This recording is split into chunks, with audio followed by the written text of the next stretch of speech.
All right, hello everyone, and peace of Christ to all of you. Uh, I hope my voice is coming clear, and please invite your friends. And let us see how good today our discussion will be. I received, some text from Filipino Muslims. Actually, I cannot even call them Filipinos because Muslims don't belong to any country. They believe that their own citizenship is Islam only, and that is under the Arabian agenda. Islam is a religion to dominate by using the Arabism, which means everything have to be in Arabic. You pray to God in Arabic, you call yourself an Arabic name, you eat Arabic food, you dress like Arab, you talk like Arab, and then you are a Abdul, a slave of Allah. Actually, you are a slave of the Muslims, Arab. Uh, However, always, you know, the Muslims, they come to us with funny things, and I find it very funny. And they say that they found the name of Muhammad in the Bible. Today actually I'm going to share with you what I found. I found even the picture of Muhammad, and I don't know if I can describe something better than this. Why Muslims cannot find Muhammad to be a prophet in their books, so they try to make him a prophet in our book. I mean, can't you Muslims find me your prophet in your book as a prophet? Who is a Muslim can prove to us that Muhammad is a prophet of God based in his book? Why you are so desperate to find a name of somebody you Muslims claim that their books is corrupt? Aren't you day and night you keep saying to the Christians your book is corrupt, your book is corrupt? You keep saying that to the Jews and the Christians, and then you come to us saying the name of our prophet in your Bible? I mean, is that stupid or crazy or mad? Or are you Muslims, are you taking hashish? Are you under the influence of hashish?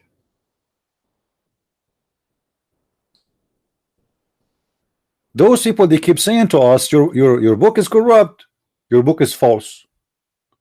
You have 1 million version of the Bible, which one? And then they come to us and they say they found the name of Muhammad in the Bible. All right. Filipino guy, he said to me, can you answer me about this verse? And this is supposedly yesterday. I asked him to come and debate me, and discovered he posted for me in Facebook saying to me, hey, you, what happened to you? You are silent now, huh? You have no answer, right? And I look at the what verse he's talking about. So I found that this is the verse he's talking about. All right. This is the verse the Muhammadan in Facebook was talking about. This is the name of the book, chapter 18, verse number 18. I mean, Abdul, are you dumb or you stupid? Are you crazy? Are you hilarious? You are. It says I will raise up from them from them from the Jews. Is your prophet a Jew? Seriously, Muslims, is your prophet Muhammad a Jew? This is a verse been said for the Jews, speaking to the Jews. I will raise from between you Jews. Is your prophet Muhammad a Jew?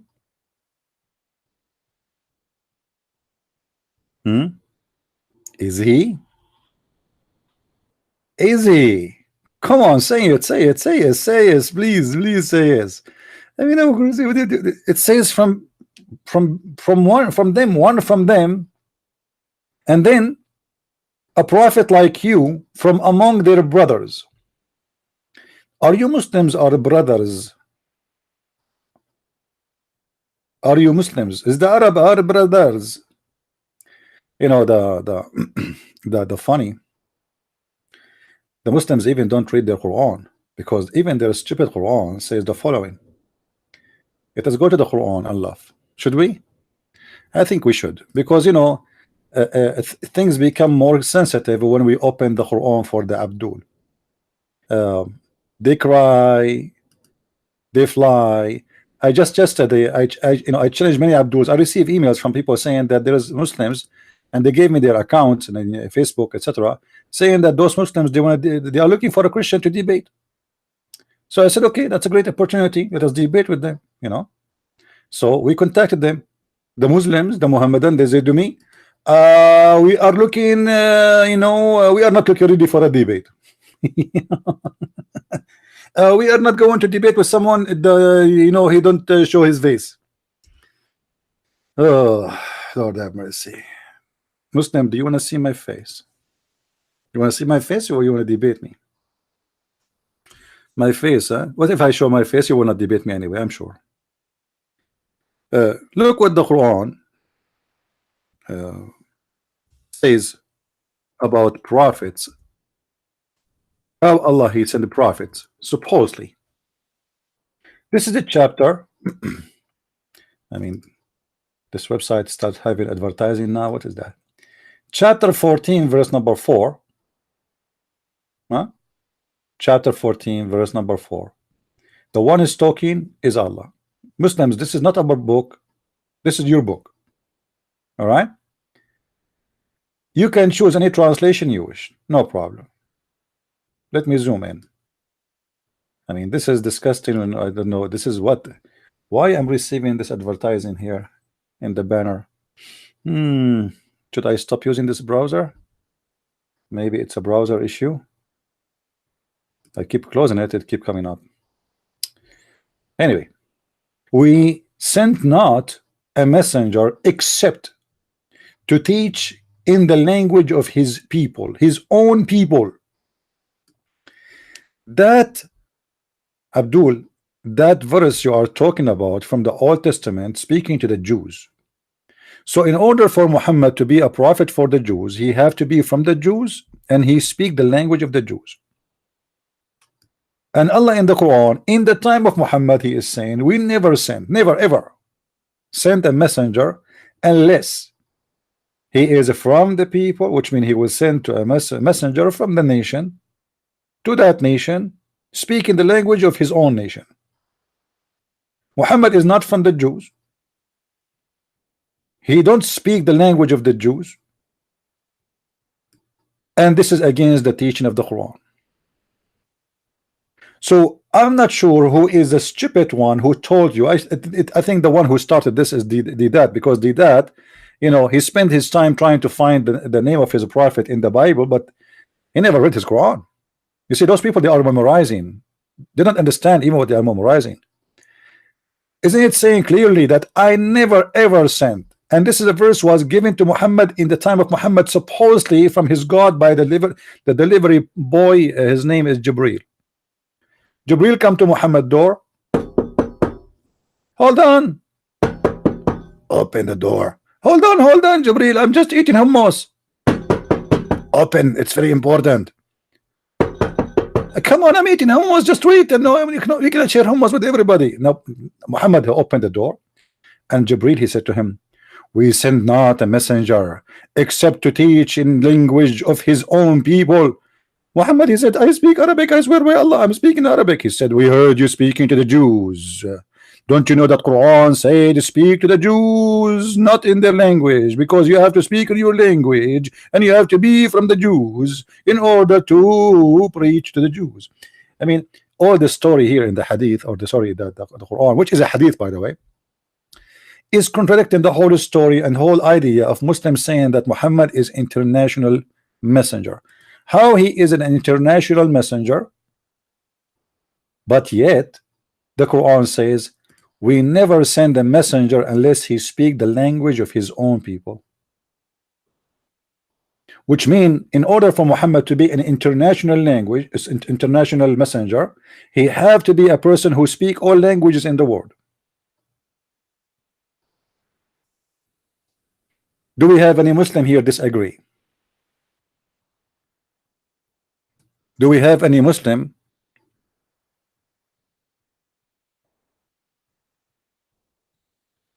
disagree? Hello, guys, are we is it this is a good challenge? This is their Quran saying Allah never, he never sent, not even one, any messenger, unless he sent him to his own people speaking the language of his people in their tongue. So how Muhammad is going to be international messenger? One of you is a stupid, either the one who made this verse or you Muslims, choose one.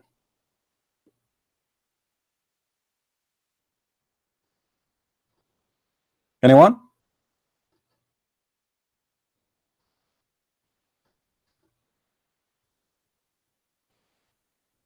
Hello?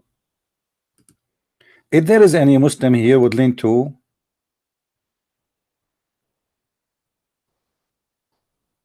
call me live,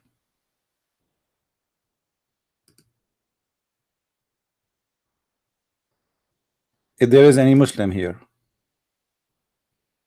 is willing to call me live,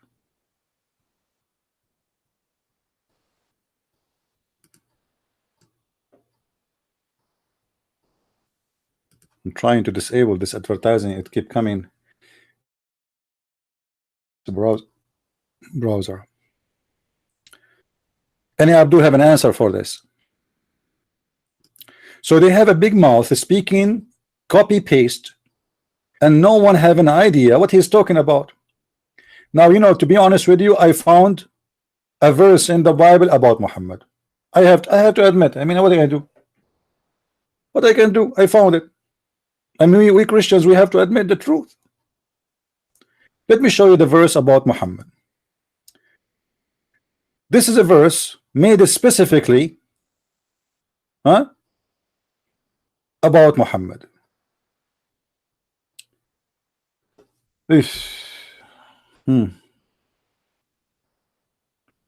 Which one you want Muslims to deliver first for you? You see, this website is collecting verses supposedly about Muhammad. Which one you think fit perfect for your prophet?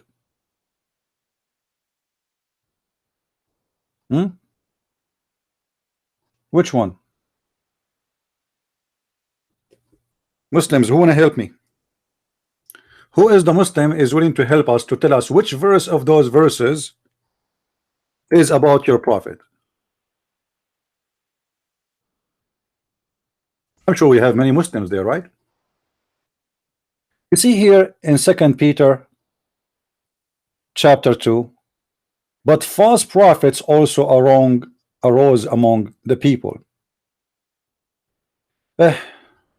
Now, I challenge the Muslims to tell me how Muhammad he earned the title of a prophet.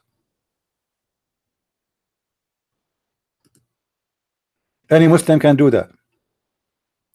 Be aware of false prophets who come to you in a sheep clothing, but obviously they are not, they are wolves.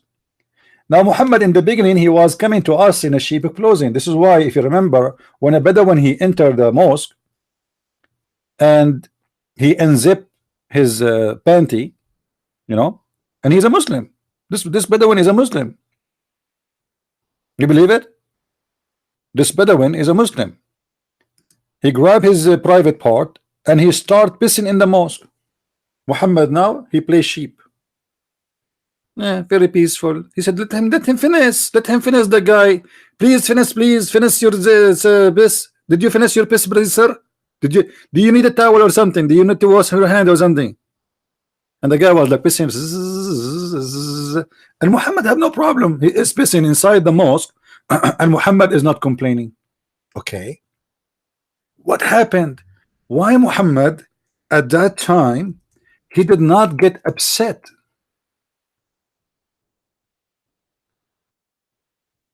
The man is pissing in the mosque, and Muhammad is having no problem with that. Why? Let me show you the hadith.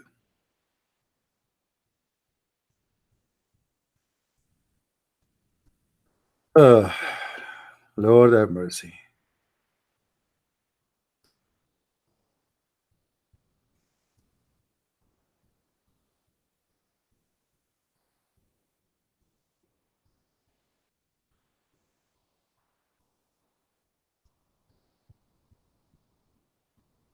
at this. Look at this.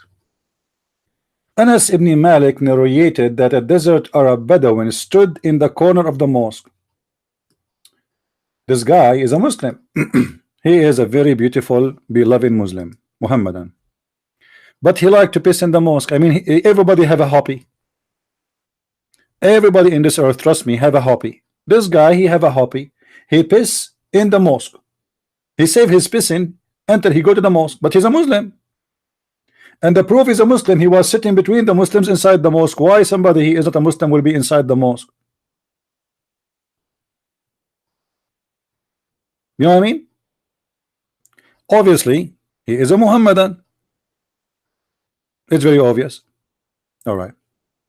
Then the guy, he stood and he grabbed his host. You know what I mean? And he started pissing. You know. By the way, I have no idea if it was like a waterfall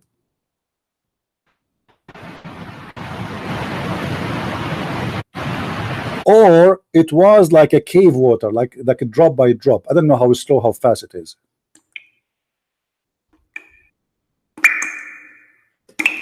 Okay, so now this is the Bedouin man in the middle of the mosque. He is pissing, and the Prophet, he is watching. And the Muhammadan, they said to him, Prophet, look what he's doing. They want to stop the guy. They want to stop him. And the guy, his penis is dripping water, like you know. And you know, like I mean, and everybody is watching. Allah is watching. The angels are watching. Jibreel is watching. Man, this is a lot of water. What happened? You know, this guy is leaking. This guy is not pissing. I don't think this was a piss. So this guy now, he is inside the mosque and he is pissing around, and the Muslims, they were upset. I mean, what are you doing? What are you doing, man? What the heck is that? I mean, this is not a piss. This is must be a dragon pissing. So they wanted to stop him, but look what Muhammad, the peaceful Muhammad, what he said. And by the way, this is a sign of him being a prophet. Look at this. He said, leave him alone. Leave him alone, man. Leave him alone. Okay, hold on. This is need some background music. Sorry, I cannot do this, such an important story and news like this without background music. We have to.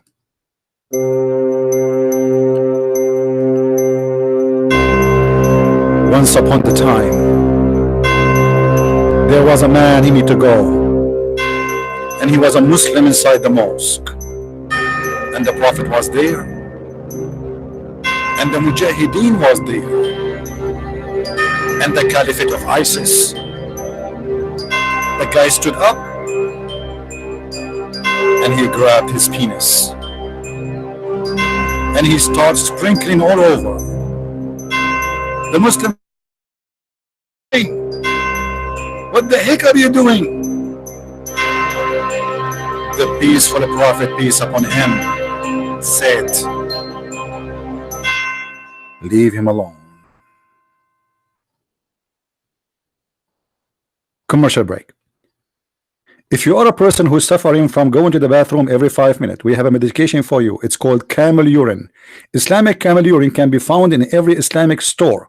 Don't worry if you have a kidney problem or you die from poison, because Allah will bless you anyway. Just drink it and don't worry about it, and Allah will protect you in the grave from the punishment of the grave. Back to the topic.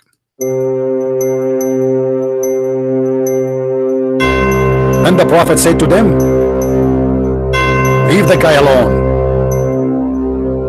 He just need to piss. And so what if he piss in the house of Allah? I mean, what is more perfect place to piss in? This is the house of God. It is a place made for every man to piss in. Have you ever heard of somebody is being pissed off? And since then, every Muslim, he pisses in the house of Allah. because Muslims are following the Sunnah. Hold on. Hey Muslims, as long as your prophet he allowed people to piss in the mosque and he practiced that. Okay, can we go now and we piss inside the mosque? This is Sunnah, as you see, he allowed it. He have no problem with it. Now, how this guy he can be a messenger of God? You see, there's one thing about the messenger of God. He is going to be full of jealousy, specifically about the house of his God. You know what I mean?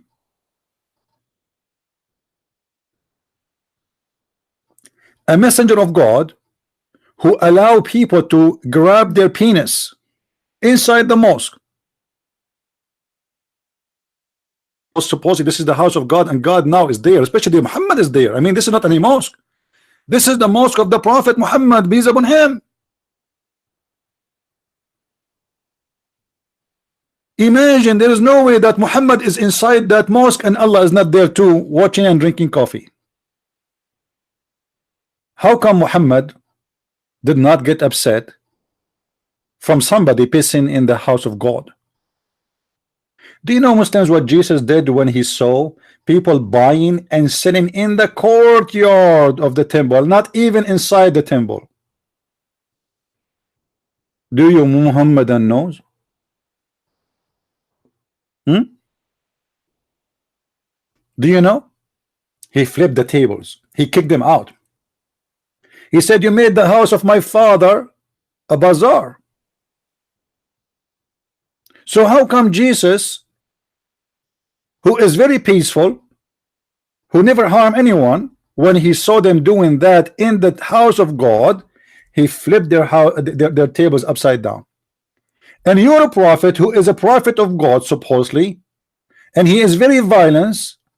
He allowed people to piss in his mosque.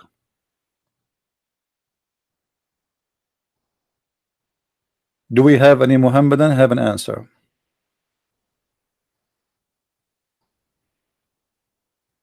Huh?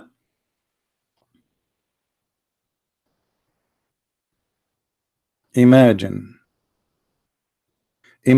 you are and you convert to Islam and you enter the mosque and suddenly somebody stood up and he start pissing around. Brother, what is that? Hey, brother, don't worry. This is the one next behind me is pissing around and this his piss is bouncing all over. I mean, this is amazing. That's amazing. But look, Muhammad, they're very peaceful now because he's trying to make anyone believe in him. At that time, Muhammad is weak. He just wants believers. It doesn't matter. Even if you piss at Muhammad, he will not complain. But when Muhammad, he gets so powerful, now who dare to do that? Who dare? Huh? Nobody. But when Muhammad was a fifi, shishu, susu, you know, he was like a potato. Please, please, piss. Let him piss.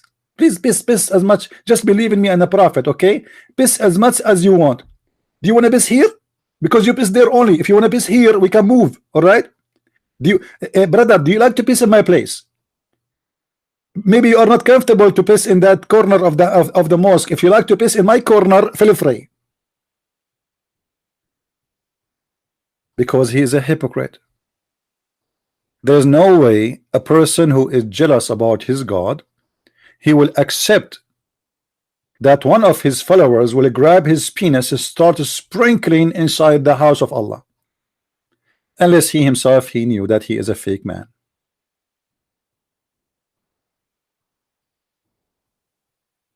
Now, do we have any Muhammadan here would like to call me? Who is the Muhammadan he like to call? I'm going to open Paltalk, hoping maybe, I mean, you never know, maybe we can get some Abduls to talk to me. I mean, I don't know. Sometimes things happen. Okay? You never know. You never know.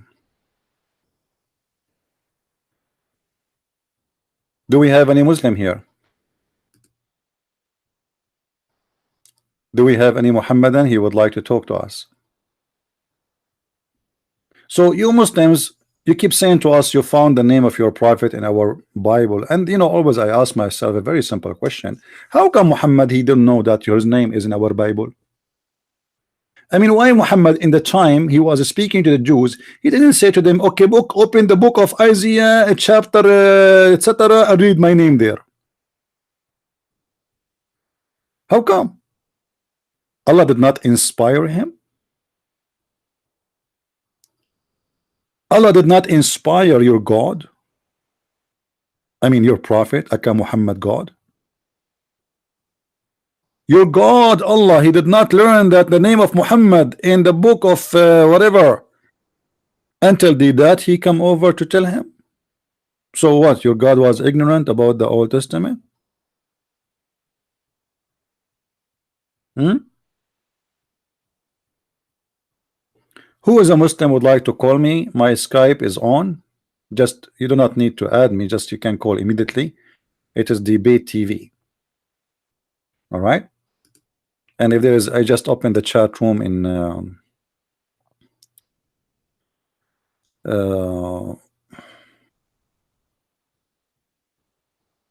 you can put your hand and you can grab the mic if you wish. Anyone. So Muhammad, he himself do not know that his name is in the Bible. He do not know. He do not know where verses, where, he never said that, but the Muslims, the Muhammadan today, they knew. And every verse in the Quran contradict that. As we showed you one of them where it says that Allah, if he send a messenger, he will send him only to his nation, and he have to speak the tongue of his nation. And what is the excuse of that? So he might speak to them clearly and explain to them clearly. And by the way, Muslims, I have a question for you. Did Muhammad explain anything?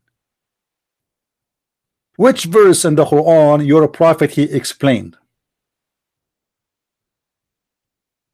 Any Muhammadan would like to tell us which verse in the Quran is explained by your prophet? How the Quran saying that so he might explain things to you? So if Muhammad explained the Quran, there is no need to the interpretation of Ibn Abbas and Ibn Kathir and potato and tomato and shish kebab and hummus and falafel.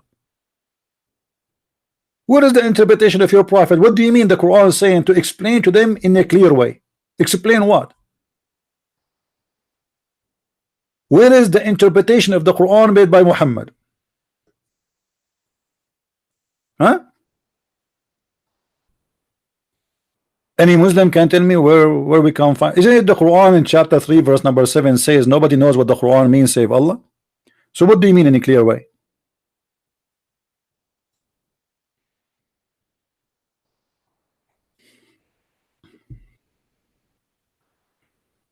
Do we have any Abdul? Who is a Muslim would like to call me? We are live and we are waiting for you. Anyone? In case you do not know, I offer since the last 24 hours many Muslims, I offer them to come and debate me, and the cowards they back up, and everyone have his excuse.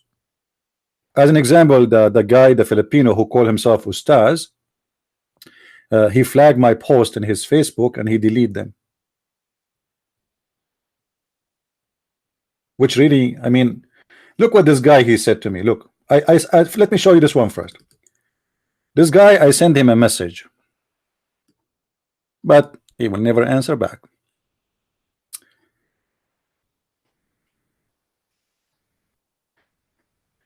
Hello, Mr. Ahmad.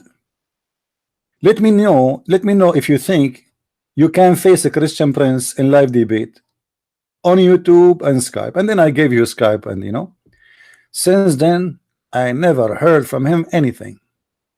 Let me show you another example, one by one. Hold on. Look at this potato. This potato, he claimed that he is looking for Christians to debate him, and he cannot find any. I think he is originally like a Turkish or something. His name is Arkadaduzi Suzy Miraminik. All right. Hello, Mr. Arkazuzi Mozuki. Someone told me you are looking for a Christian to debate you. Well, there is someone. All Muhammadans run away from him. He will be on air today at 4:30 p.m. New York time, about 3 hours from now. This is his Skype. Call him and be the man. But look like he was insulted because I told him be the man. He don't want to be that man, you know. Okay. And look what he said to me back. He answered me back. I mean, the answer is very brave. Look at this. Let me be sure it is big so you can read it better. I am looking for a Christian to debate you. This is quoting supposedly. You have been misinformed. I'm reacting to comments by particular public commentator in my country by challenging those particular people to debate. I am not interested to do in people who have nothing to do with the public debate. Abdul, are we in private? We are in public. I mean, is this a private? There's tens of thousands of people, they are going to watch it in YouTube. What is a private about it?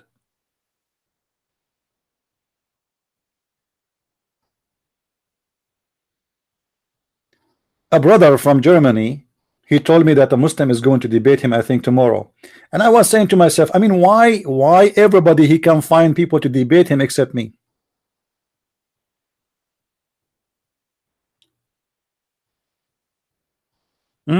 Why it's very hard to find for me a debater. I just received an invitation here to a TV station. Let us see what this one is about. Okay.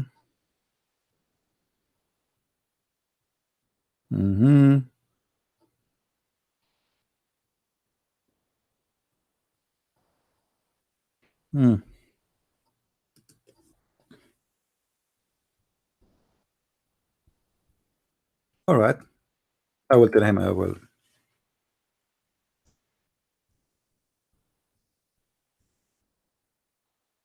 All right, here we go. I received an invitation to a TV station. I don't know what TV station it is, or but the program is about Islam. I will be there.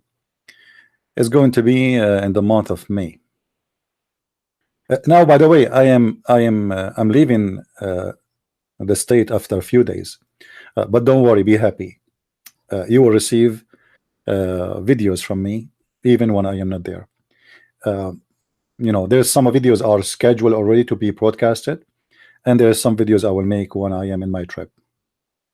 All right, so don't worry about this Abdul who is quoting names. I don't care. I mean, they are upset, but guys, put yourself in the shoe of Abdul.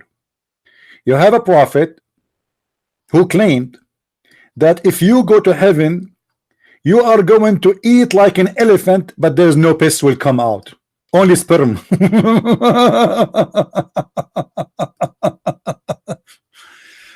But what a Muslim he will do in the heaven of Allah? He will do this.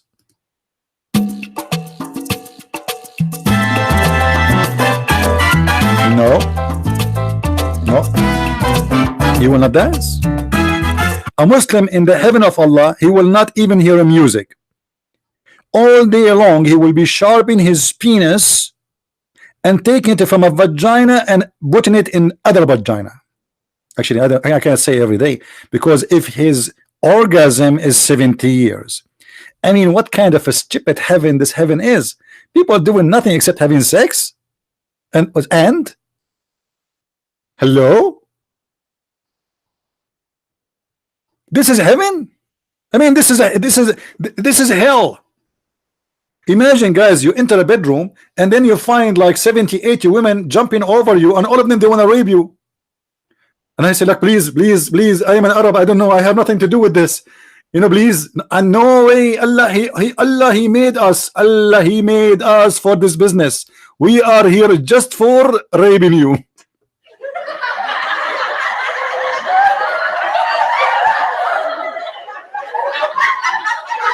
And then, please, okay, can we do it like at least 10 at the time? Just 10 at the time. No, we cannot do it 10 at the time. We have to do it 80, sometimes 100. I mean, this is heaven? Are you Muslims? Are you serious? This is heaven? This is the most stupid religion for me. Not only is it stupid to believe in, it's dumb, it's crazy, it's sick. And you know why I wanna, you know, you used to Muslims, they speak about Islam is religion and God, and there is logic. And what is the logic that God, He made for me women I never met, and they will open their legs for me the second I enter my room? I mean, what is the logic there? She don't even know who I am. I don't know even who she is. And there is another logic which is making me confused. Hold on. You know I'm very good in drawing, right? How many of you knows that I am an artist? You know it. All of you know it. Come on, don't deny that. Oh, we have a caller. Hello. Hello. How are you, my friend? Hello, it's Kashim from the other night. How are you? I'm on my friend's tablet. How are you, Kashim? I just wanted to ring, and I told my imam to get in contact. Okay. Is he? And he said, yeah. Huh? Is he calling me now? That will be good. He said no. Why no? Why no? Tell him I will pay him $100 if he agree to debate me. What do you think? Anyway, so I looked into what you said. Yeah. And I looked into why Jesus being sinless, Jesus being virgin born, and it didn't add up, you know. Why was He the only man who was sinless? Okay. Why was He the only man virgin born without a father? So what do you think?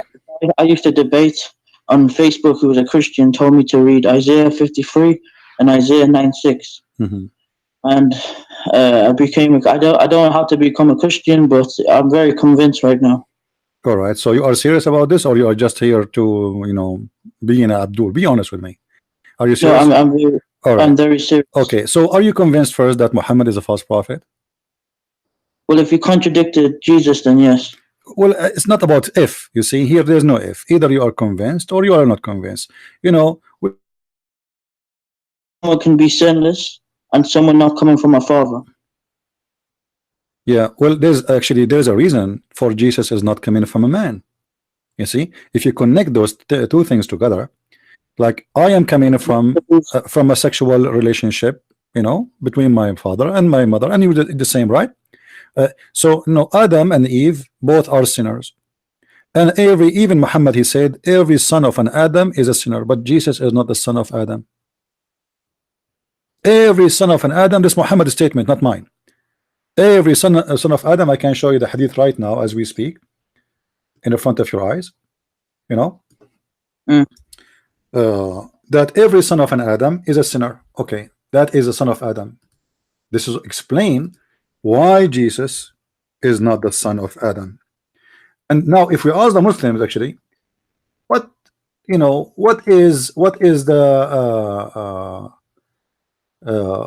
is the purpose of Jesus not being a son of an Adam? You know what I mean? I was thinking of it last night, and when my imam when he said no, and he couldn't tell me about Jesus being a judge, I kind of thought to myself, if he doesn't know, then I don't understand. And then I thought to myself, how can a man be sinless? Do you see in the screen what it says? It says every son of Adam sins. All right. Yeah. Okay. Yeah. Every son of that's mean no exception. So what is the purpose of Jesus not to be the son of Adam? I don't understand. Because he is not going to sin. Otherwise, he is going to be sinner. For every son of an Adam is a sinner. You know, and the funny, the Muslim, they say that we don't believe in the original sin. Why Muhammad here is connecting Adam to the sin of his children? Yeah. That a statement of original sin. So, you know, if I say to you right now, my mother, she gave birth to me and she was a virgin. I mean, this would be funny, right? Yeah. Not only because it's not true, But because even if it's true, then you need to ask yourself, okay, what the purpose of this miracle? Nobody can see it. I mean, who is going to know what happened, but to my mother and your mother in the bedroom? Nobody except them, correct? Anyone can claim that his mother, she was a virgin when she gave birth to them. This is not a miracle to show, because nobody will see it really for real. I mean, nobody can witness, be a real witness for if this woman, she was really a virgin or not. Do we agree? Yeah. Usually miracles, they happen in front of a crowd. Like Jesus, he make the blind see. Jesus, yeah, but I used to, you know, my parents told me, because I've asked them this, and my parents told me that, you know, it was Allah who, you know, who made him. It wasn't Jesus, because then Jesus had to pray to God. So, well, Allah he prayed to God too. Allah he prayed to Muhammad. Allah pray on people. You see, if we go right now in the Quran, you will see this. Let me show you. You know the Muslim, and you are a Muslim. The Muslim, they say Sallallahu Alaihi Wasallam. Yeah. Sallallahu Alaihi Wasallam. Okay, what Sallallahu Alaihi Wasallam mean? Well, it's peace to Allah. No. Praise Allah. You know? No. Sallallahu Alaihi Wasallam Muhammad. But after they saying the name of Muhammad. Well, they praise Muhammad as well, but they pray on Muhammad. Okay, why Allah? Well, we wouldn't pray. Yeah, we wouldn't pray, but this is, I don't know how to stop this commercial keep coming off. This is the chapter in front of me, chapter 33, verse number 56. The Muslim, they give false translation. It says, Inna Allah wa malaikatahu yusalluna ala nabi. The word yusalli, you know what it means, right? Pray. Allah and the angels praying on the Prophet. Oh, who you believe and pray on him and salute him. I mean, what kind of religion this religion is? Allah and the angels and the believers, everybody is praying on Muhammad. Huh? I have to go. All right, no problem. I just wanted to tell you I didn't understand. All right, no problem. You know, call me if you have more questions in the future. And have you on Facebook? No, call me here live. In Facebook, you see, I receive a lot of messages, and as long you can use Skype, I mean, you just call me here when I am on air, you know, so we can talk. Yeah. Okay. Thank you. All right, at least this guy is being a decent Muslim. Allah and the angels, they are praying on the Prophet. The Muslims in their false translation, they say, oh, here it says Allah, he sent a blessing. If you say so, that will be a disaster. Why? Because it says Allah and the angels. Angels don't give a blessing, my friend. Angels deliver messages. The blessing is from God only. If you say Allah and the angels both are doing a blessing, that means angels can bless you and Allah can bless you. But that means you have many gods. For only God can give a blessing. You see, when your mother, she said to you, bless you, she is not really blessing you. This is a short statement of may God bless you. Correct? When you ask your mother or your father or even a brother to bless you, he is not giving you blessing. He is just asking, praying for you to be blessed by God. Blessing come only from God. Blessing and curse come only from one person. Otherwise, people cannot do anything. Nobody can bless you. But what the point of me saying bless you, bless you, bless you, but then you go to hell? You know what I mean? The one who bless you is the one who give you life, the one who give you heaven. Other human being, their blessing doesn't count. They just pray to God to bless you. So here it says Allah and the angels, they are yusallun. You see the word yusallun? This is the word mean pray. You ask any Muslim, what do you want to do? You say, I want to do salah. Salah. Okay, what the verb of salah? What the present tense of salah? Yusalli. What is the present tense of a group people of praying? Yusallun. It's in front of you. Praying. So Allah and the angels praying on Muhammad. Muhammad is the center of the universe based on this hadith or this verse. Let us make it big. Okay, and you know, I was talking about me as myself as an artist. I want to show you guys my skills in drawing. Nobody can do what I can do, by the way. I've been offered by many museums around the world to come and teach art, but are rejected because I don't wanna, I want to keep the art only for my people, the Arab. We are the most artistic people in the world. All right, let me show you some of my drawing. I cannot show you how I can do it, but you can try to learn. Look at this perfect circle I'm going to do. This is Muhammad. The one in the middle, hold on, this is not in the middle. I have to make it exactly in the middle here. Okay, this is Muhammad, and then around Muhammad there is a circle. Who is around Muhammad? Let us zoom in so you guys, most of you are old, not like me, I'm young. You have a bad vision, especially the ladies here. Most of them, they are old and they claim that they are young.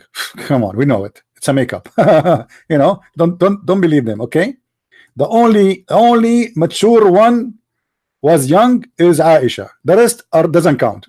Look at this. This is Muhammad in the middle, and then around him there is Allah and the angels in a circle. I mean, look at this perfect drawing, guys. Can you do that? I mean, be honest with me. Can you do that? You cannot. Admit. Okay, I forgive you. It's okay. That's not your fault anyway. I mean, everybody have a gift. Now, Muhammad in the middle. Let us type the name Muhammad in the middle first with letter M. By the way, I know how to write. I'm not like Prophet Muhammad, mashallah. Unbelievable. I mean, we have a prophet who didn't know even how to write his name. That's astonishing. Okay. So Muhammad is in the middle. And then here we have Allah. Allah. We will put his name here at the edge. And then here in the circle, in the same circle, we have the angels. The angels, Angelina, and what the artist, the famous artist with the big boobs, what her name? Sylvester Stallone. Sylvester Stallone. So this is the angel Sylvester Stallone with the big boobs. Okay, he is in the circle too. This is the first circle around Muhammad. They are praying on the Prophet. Now there's a third circle. The third one is here. All right. In the third circle, there is the wives of Muhammad. That is letter W. You know those guys, they do fighting. What they call them, WW. What they call them? Because I can show you the verses of Muhammad wives fighting and throwing rocks at each other. And they are making a threat like they are two gangs, two parties. So like WWW fight, what they call it, I don't know, I forgot. So here is the wives of the Prophet. And then there is another circle.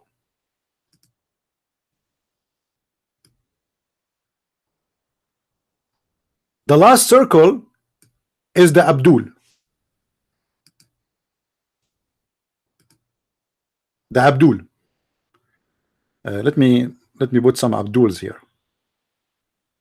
Okay, those are Abdul. Let me change the color. Hold on. By the way, guys, if anyone want to take my print and print it and sell it for in the market, I have copyright over it. Okay, don't do that.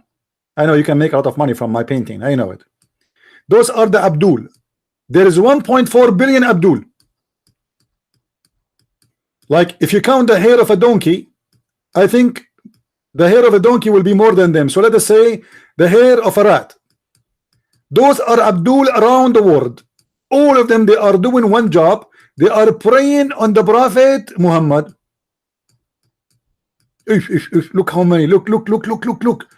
Big circle. Like Zakir Naik here. Zakir Naik. This is Zakir Naik. The reason I know this is Zakir Naik, it's the line is so skinny and he's have like a growing funny beard. MashaAllah. Alhamdulillah. Unbelievable religion. This is the religion. So we have Muhammad in the middle, and we have Allah in the second line, and the angels. Hold on. There is something the Muslims now, they will torture me about forgetting this. Please, I seek your forgiveness. I seek your forgiveness. The Guru, Christian Prince, asking for forgiveness. Listen, Abdul, based on the hadith and based on the Quran, the circle which Allah is exist there, and the angels, there is the black-eyed Huri. I forgot them. I mean, how I do that? The sexy women, you can see through their bones. You remember? How I forgot their names, not to put it there. They are praying on the Muhammad too, and Muhammad have a lot of them for sex too. So let us add their names. Huri. The Huri. I wish I can be a prophet, man, even for one day. I mean, look at this guy. Look how lucky he is. He got everything. Falafel, hummus, Huris. Muhammad, Allah, he promised Muhammad he will give him a river. It's called Al-Kawthar. I mean, isn't it fair? I mean, I have a faucet, he have a river. This is not fair. In the heaven, I will have a faucet of wine and a faucet of milk and a faucet of water. The prophet is going to have a river for himself alone. It's called Al-Kawthar. And this river of Al-Kawthar is going to be white like sperm. If. Too much promises. Muslims, based in this drawing, who is God? Who is your God? Let us analyze the information. The first one in the circle, his name is Muhammad. What Muhammad mean? Any Muslim can tell me what Muhammad mean? Who is a Muslim want to tell me?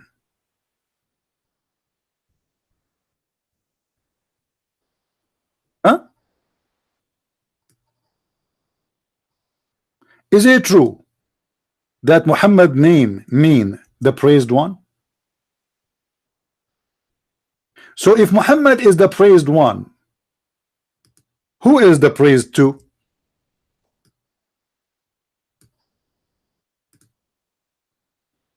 Any Muhammadan have an answer? You Muslims, you keep saying to us Muhammad is just a man, he is a servant of God. Servant of God? How he is the servant of God, but he is the praised one? Where is God? Muhammad is a name for God. This is not a name for a man. And this is why the verse they are saying that Allah and the angels and the believers and the wives of Muhammad and the girlfriends of Muhammad and everything in the earth have one job, is to pray on Muhammad. Actually, to make it more clear, guys, can I clean my drawing? I know, because many of you like to take selfie with it.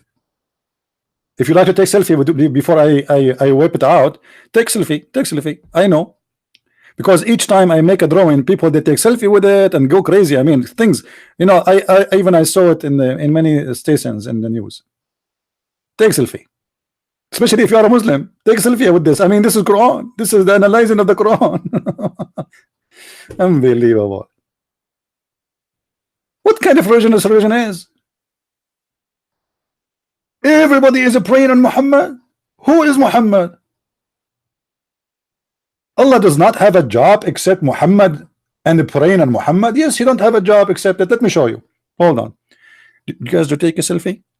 By the way, I don't accept anyone to take selfie of my drawing unless he have iPhone X. If you have Samsung Galaxy, like those things, no, don't do that. Okay, this is an insult to me.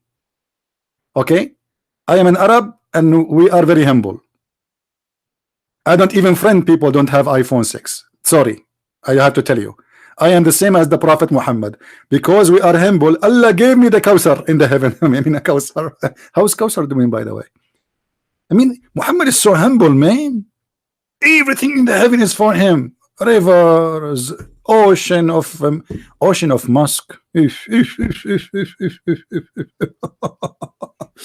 Unbelievable. Let us continue. Let me, you see, I want to clean the screen, but my heart is saying no. Let me contact the the museum first in Trafalgar Square in London. Hello? Trafalgar Square? Which square is this? Muhammad Square. Unbelievable. You will not believe it. Even my paint is about Muhammad Square. So you are answering me from Muhammad Square? What is that? Sorry, you are insulting now. Why you are using bad word, man? Don't tell me about your square there. I'm serious. I'm talking about, okay, hang up, bye-bye. So this is the square of Muhammad. Let us close this. Let us show you another square of the humble Muhammad, who is not God, who is just a messenger of God. I feel like I want to cry, man. I mean, there's no way you will not be convinced that Muhammad is a prophet. All right, let us see. I will show you the screen in a second. I want to grab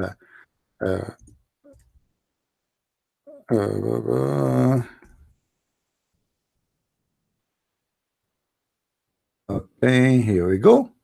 Okay, this is the one I want to show you. Here we go. We showed you this before, but just to complete our topic. What is the purpose of Allah existence? Guys, is the text clear for you in YouTube? Can you read or no? Let me zoom in. I hated that I am the only one who have a good vision here. Do you know, guys, the secret of I'm having good vision? Okay, I will tell you, but please don't share it with anyone. And I hope the Muslim, they will not record me now, because I read a lot of Quran.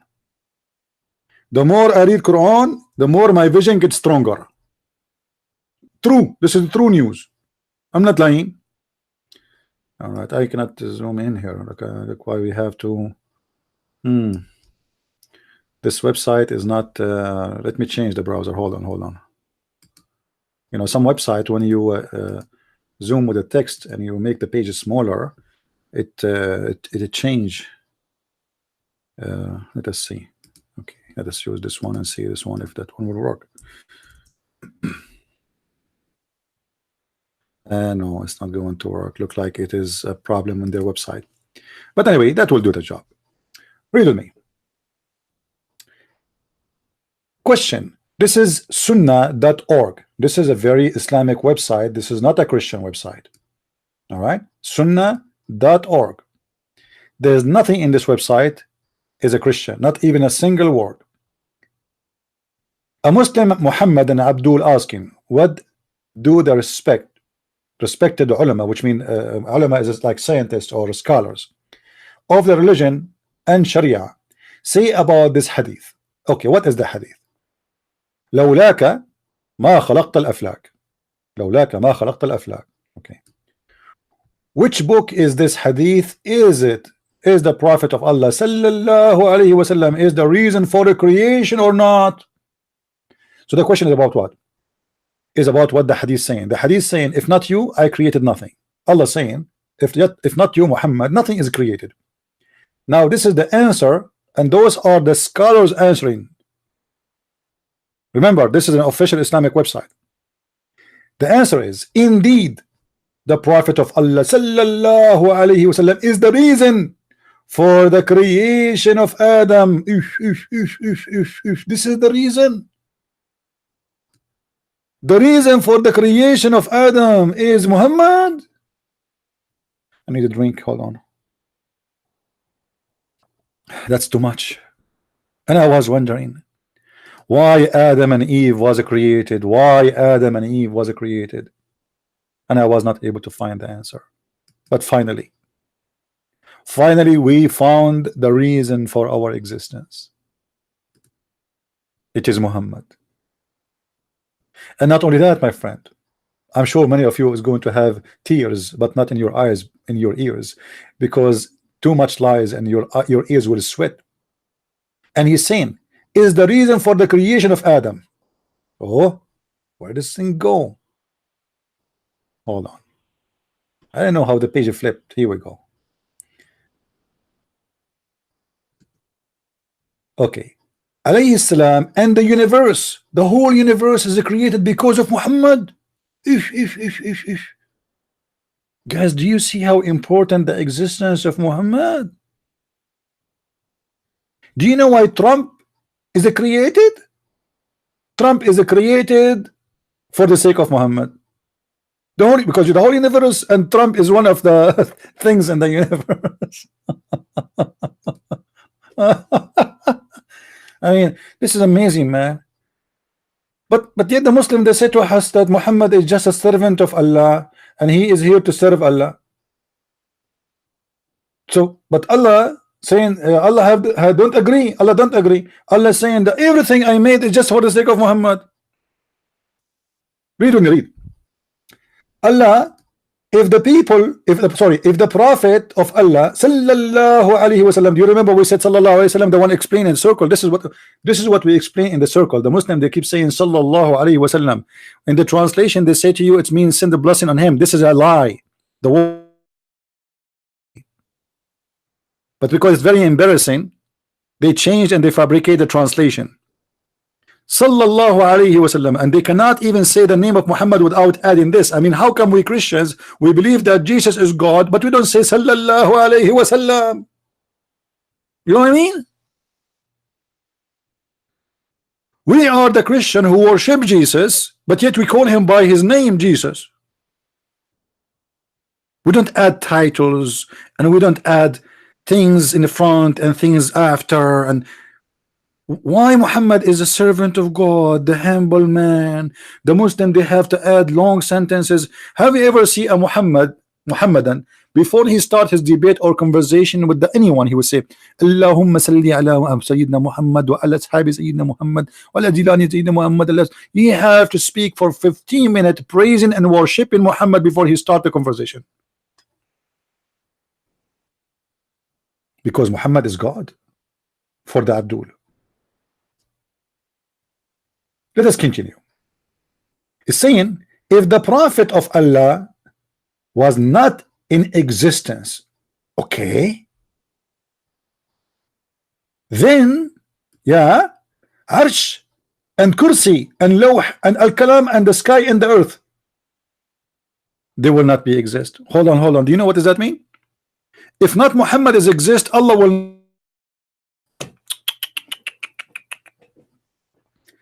will be standing up until now. Why Allah have a chair? Do you know what Arsh mean and Kursi, Muslims? Kursi and Arsh mean a throne, Kursi mean a chair. Me myself right now, I'm sitting in a Kursi. There's a chapter in the Quran, it's called the chapter of the Kursi, in case you do not know. The Muslim, they read it when a woman, she suffered from having sex with a genie. There's a guy, once he called the TV, he said assalamu alaikum. The Muslim sheikh is wa alaikum assalam, brother, what's the problem? He said, I have my wife, I opened the door in her bedroom and I saw her doing things to herself in the bedroom. You know, his wife, she is touching herself. So what do you think, brother? The shaitan, right away we playing the genie. So the sheikh, he said, brother, obviously she is having sexual relationship with the genie. I advise you, brother, to play the chapter of the chair, and if you can read it from the end to the beginning, that even will be better. I love it when they say from the end in the beginning. Are you saying we have to read the verse backward? Why?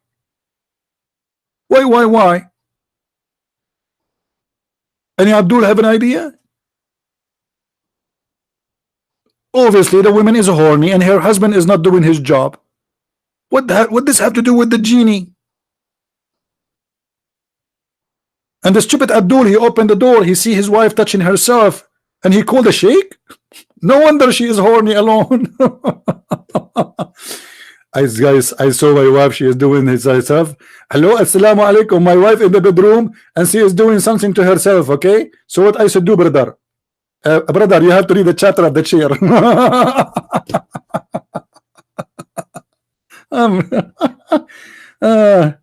Oh boy, I feel like converting to Islam. I mean, Islam brings solution for everything. If you have any problem, my friend, if you have any problem, the solution is in Islam. All right, we go back to our topic. So if not Muhammad, Allah will not create even the chair for himself.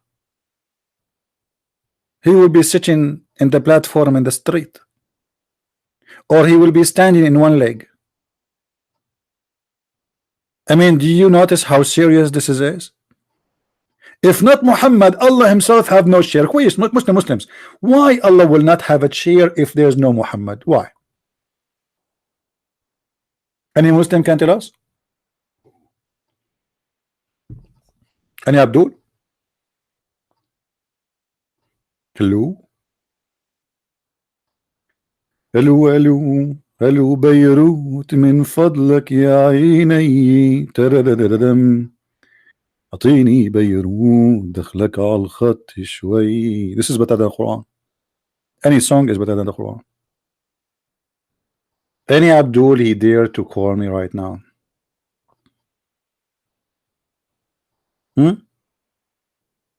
If there's any Abdul, I mean, how you explain this stupidity here? He is just a prophet of God, supposedly. He is a servant of God. He is a humble man, as you claim. But yet, God have one reason to exist. Why Allah is exist? Based on this stories in front of us, why Allah is exist?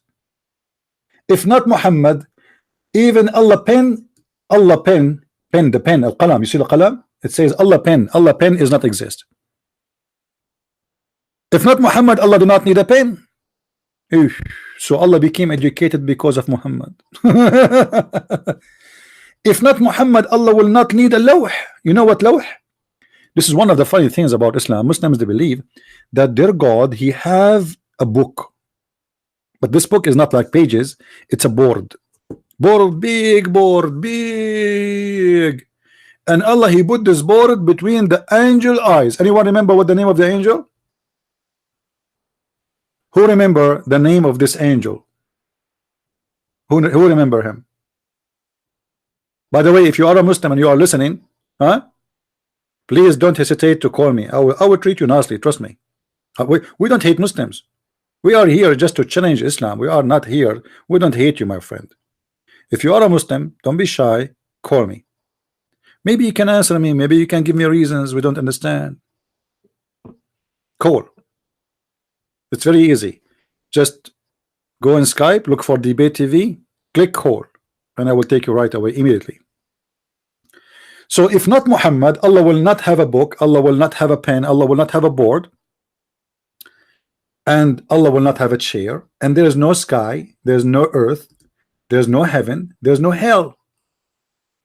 And look at this, not only this, there's no trees. I'm really upset from those scholars when they said that, and they stop here. If they added one word, I was going to convert to Islam. I have a weakness to tomatoes. I love tomatoes.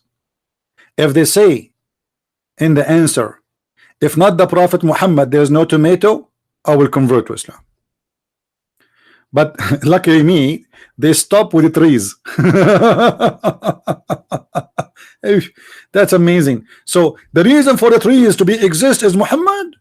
Why? Israfil, not Isfaril.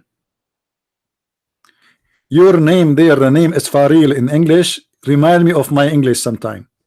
Anyway, so if not Muhammad, there is no trees. Why? Muhammad was a bird and he needed a tree to sit in the branch. What do you mean if Muhammad there is no trees? If there is no Muhammad, there is no grass. Why? Muhammad was a goat. If no Muhammad, there's no stones. Even stones.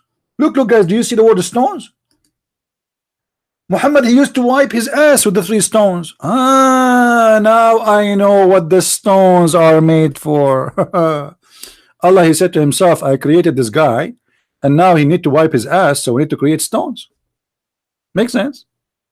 I mean, obviously, it makes perfect sense. I was like thinking, like, why we have a lot of stones? I never thought about it this way. But you know, you get older, you get more education, and you get smarter, and the more you read about Islam, my friend, you get so wise. Unbelievable. You know, I remember when I got my degree in Islam, I called my parents to tell them, hey mom, I finished. And you know, she gave the phone to my dad, and he said, you get a degree in farting? I was so upset. Imagine a guy is studying to finish his degree in law and Islamic law, and then when he finished, they said to him, you get a degree in farting? My dad was so right. I mean, what this religion is about except farting and cleaning vagina and using a penis and how to shake it and how to, I mean, this is what you learn after studying for many years in Islamic school about Islam. Nothing. Nothing. The Prophet, he used to shake his penis 3 times after he pissed. Well, nice to meet you. What this knowledge is going to add to anyone. And look what it says here. If not Muhammad, all other creatures in the would not exist. All the other creatures would not exist. All. This is too much. This is too much. What do you think?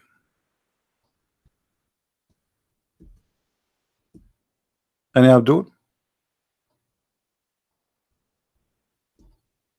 Who is a Muslim here is willing to give me a call right now? And if you want, we can change the topic just for your sake. No worry. Don't worry. Be happy. Anyone? Now we have a Muslim. He's there. His name is Aziz. Aziz, what is that you are posting for us? Aziz, what is that? What is that? As you know, the Muslims, they are copy paste, but if you ask them what is that, they have no idea. He do not know how to answer us about his Quran, but all the Muslims became scholars in the Bible. Aziz, I invite you to call me. Do you dare? Do you dare, Aziz? Guys, do you think Aziz, he can call me? Huh? For those who do not know, we have a guy in the chat. His name is Aziz. If there's anyone, his hand is up in Paltalk, guys, in Paltalk. I cannot see anything from my side. If there's anyone in Paltalk want to speak?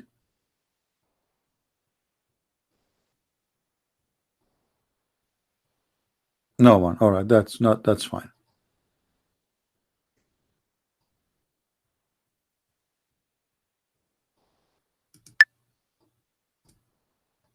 Do we have any Abdul?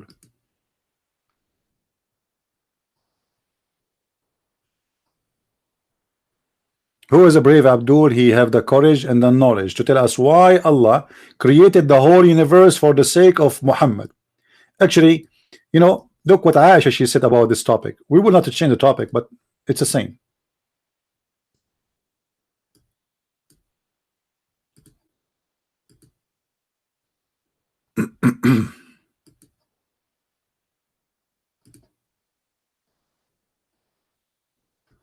Okay, let's do this. Here it says,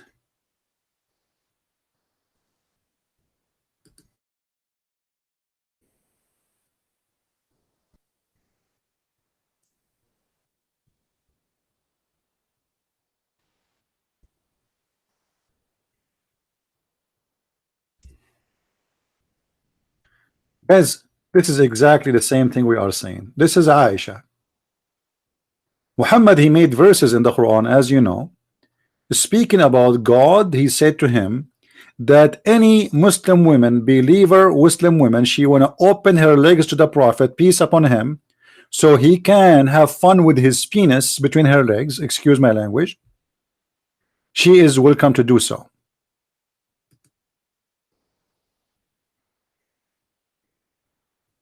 For those who are in Paltalk, if you want to see what we are talking about, you better go and join us in YouTube so you can see in the screen, but then you have to mute one chat so you don't have double voice. It's our YouTube here. Muhammad, he made chapters in the Quran about his balls and about his penis, and the chapters saying it clearly, any Muslim woman, she wanna give herself to the Prophet so he can F her, and this is a privilege only to Muhammad, to F her, not to marry her. She is welcome. Muhammad, he put a sign in the front of his house, any woman she want me to F her, please come over. And then Aisha, she noticed that Muhammad is nothing but a scam. Look what she said about this. She said that she felt jealous. Felt jealous from what? Muhammad is asking women to come and F him. Obviously. I felt jealous of women who offered themselves to Allah Messenger. Muslims, why Muhammad he needed women to offer themselves to him? He have a lot of wives already. Hello? I mean, is Muhammad like a single guy and he is a horny guy and he need help? His wives are all over. What does it mean that Allah he asked the Muslim women to offer themselves to the Prophet?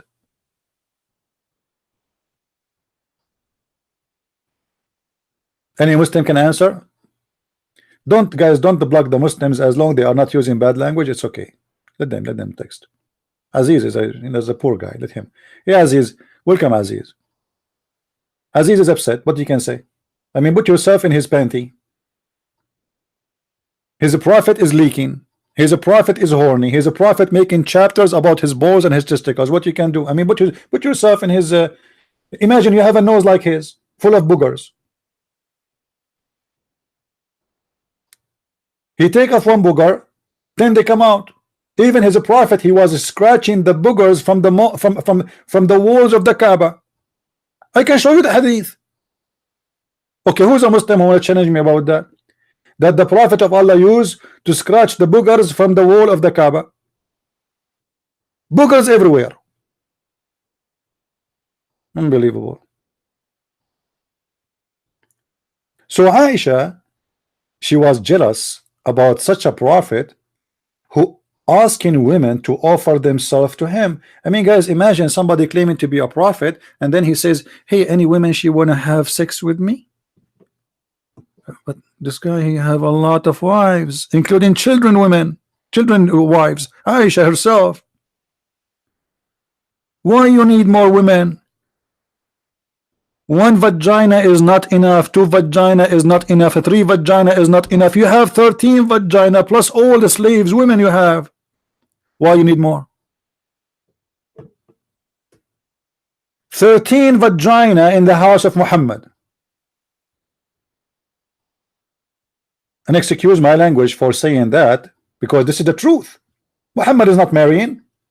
Muhammad is having vagina. He don't consider women as a woman. He consider her a vagina. Muhammad, he said the women she have 10 vagina. The women is 10 vagina, and they will not be covered until she go to the grave.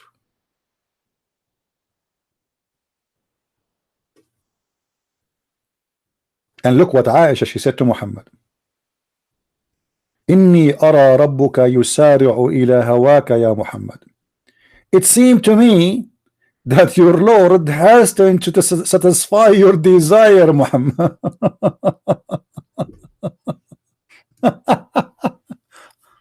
Aisha is not a fool. She knew that this guy is a scam. He have a God. Anytime he's horny, his God, he make a verse for him so he can have as much as he can of women.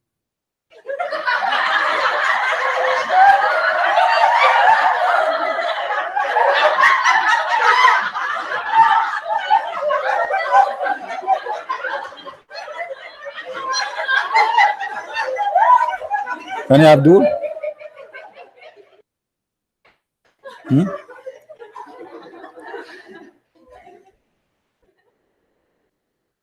Any Abdul?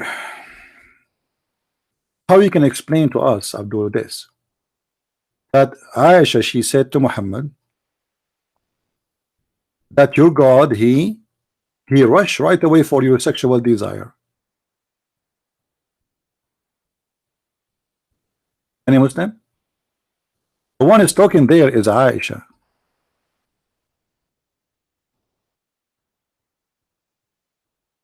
This is not any person.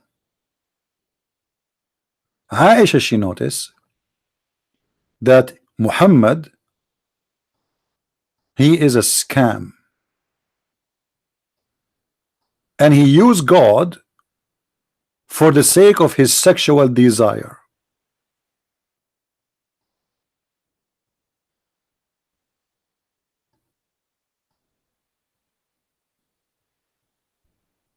And Abdul,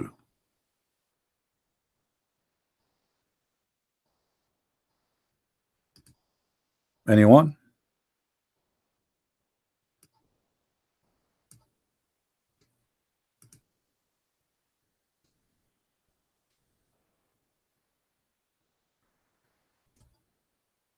I'm really upset. I thought today we will get many Muslims who would like to you know, call us and etc., you know, but look like there's no solution. Muslims are scared.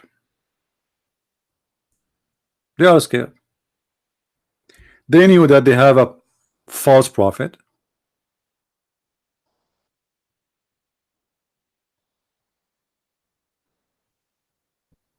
and they cannot defend him.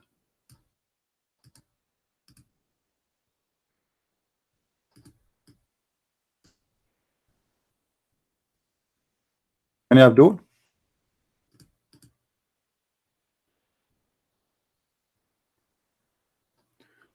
Allah Apostle saw some boogers on the wall of the mosque.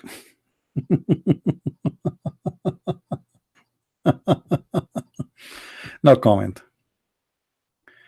Any Muslim have something to say?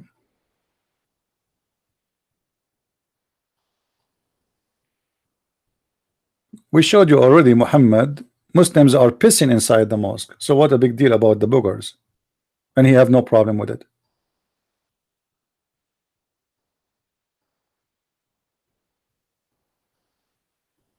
Anyone?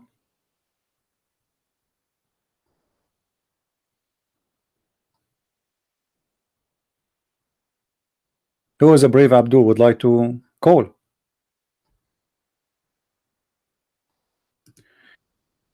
The ones who they are texting me in Skype, you do not need to text me, my friend. If you want, just call me. I don't text. I don't want to text.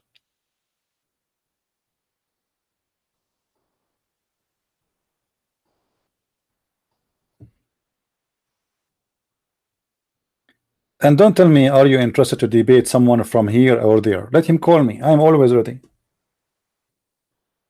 When the last time I said to somebody, I don't want to debate you? You do not need to ask me, my friend. Just bring the person he want to debate me. There's no need to text me and says, are you willing to debate this guy? Everybody's welcome. Big, small, fat, skinny, it doesn't matter. Women, men. And you have to be mature from the age of 6 and over, because in Islam, Aisha, she was mature at the age of 6. Why? Because in Saudi Arabia it's very hot and they grow very fast. And by the way, this is true. I have a friend from Saudi Arabia. His daughter, she was 6 months old and she was pregnant. And this is a true story. Yeah, I have witnesses.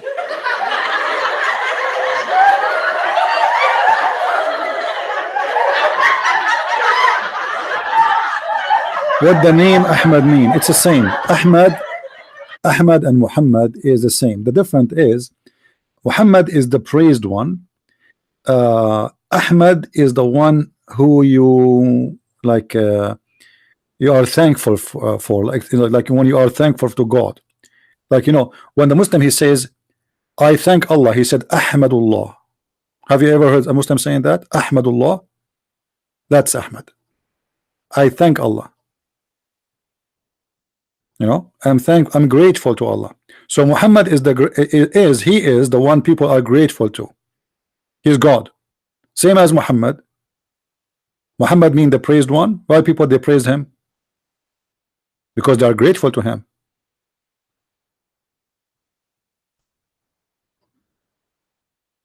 Do we have any Abdul?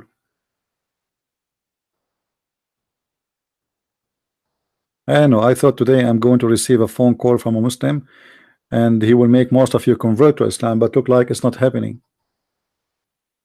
Who of you here is a first time in this program with us? Who is first time here?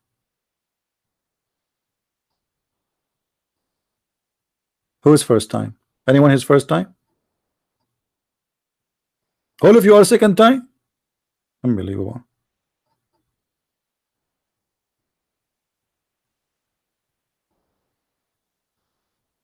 Don't worry about Paltalk, my friend. You see, Muslims, what you can say? Muslims, they spam in Paltalk, they spam here. It doesn't matter. So what? Let him make victory. He is victorious now. He is spamming.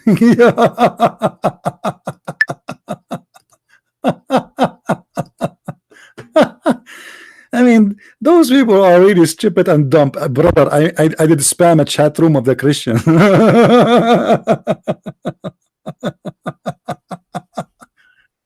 What a victory, man.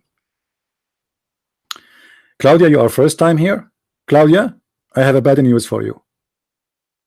First time, that means you are going to be addicted. Guys, do you think Claudia is going to be addicted? She said that she is here first time. Unbelievable. I feel sorry for you. You're welcome. Do we have any Abdul?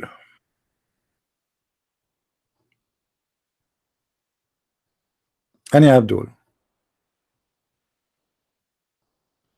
Once in Paltalk, a lady, she sent me a text, but using the name of her husband, and she said, CP, we are going to divorce because of you. I said, what? Who? What are you talking about, man? He said, I'm not the man, I'm his wife. I said, and why you are going? Who are you? I don't know you. What do you mean divorce because of me? She said, my husband, he come here right when he come from work. He don't leave until you close your room. He don't talk to us. He don't sit with us. He eat even a sandwich. He don't even have a dinner with us. No more. Unbelievable. So I did ban the guy from my room. I told him you stay only in my room 1 hour maximum, and then I will bounce you. Yeah. Anyway, any Abdul? I have, by the way, every month we give a special prize. You know, it's an airline ticket for those who attend our show. And our ticket is to the most beautiful place in earth. It's one-way ticket to Afghanistan. So if you are interested, please don't forget to sign for it. You will be really an amazing lucky person. This is your opportunity. One-way ticket to Afghanistan. You can imagine the beauty, the peace, your rights there. I mean, the human rights there is amazing. Take a camera with you. Don't forget. Oh boy.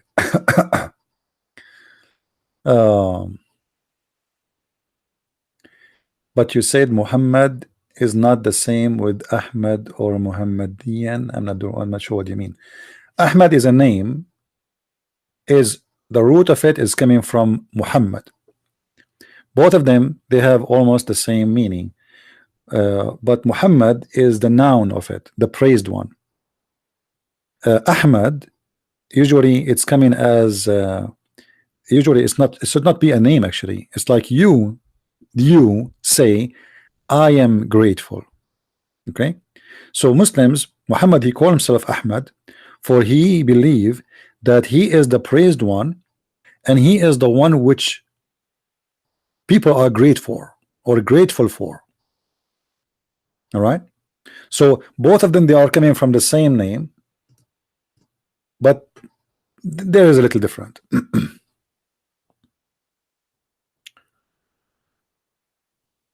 Yeah, and actually I'm thinking to make a scholarship for any of you, if you guys keep attending here, and we will send you to Arabian school in Afghanistan to teach you how to fly. But by the way, there we don't teach you how to do landing. Just to let you know, only how to fly, no landing.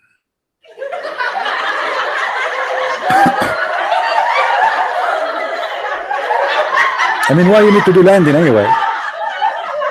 A Muslim, when he fly, especially if he's after he joined Taliban or ISIS, he want to hit the Trade Center. Any Abdul?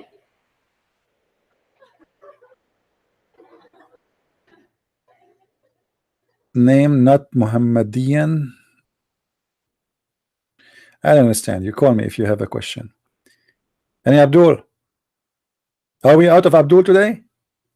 That's it? Somebody mentioned in the text the word donkey. I mean, I don't go there. Don't you know what Muhammad said about donkeys? Okay, let me show you. Hold on. Muhammad is truly a true prophet. Look what he said. And by the way, this is scientifically proven to be true. Look at this.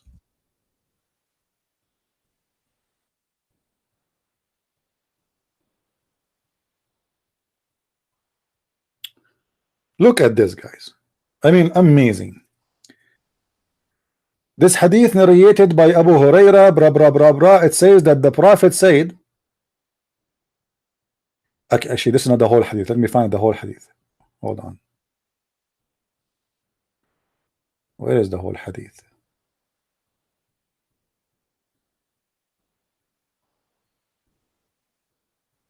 This website is funny. Sometimes you cannot find what you are looking for.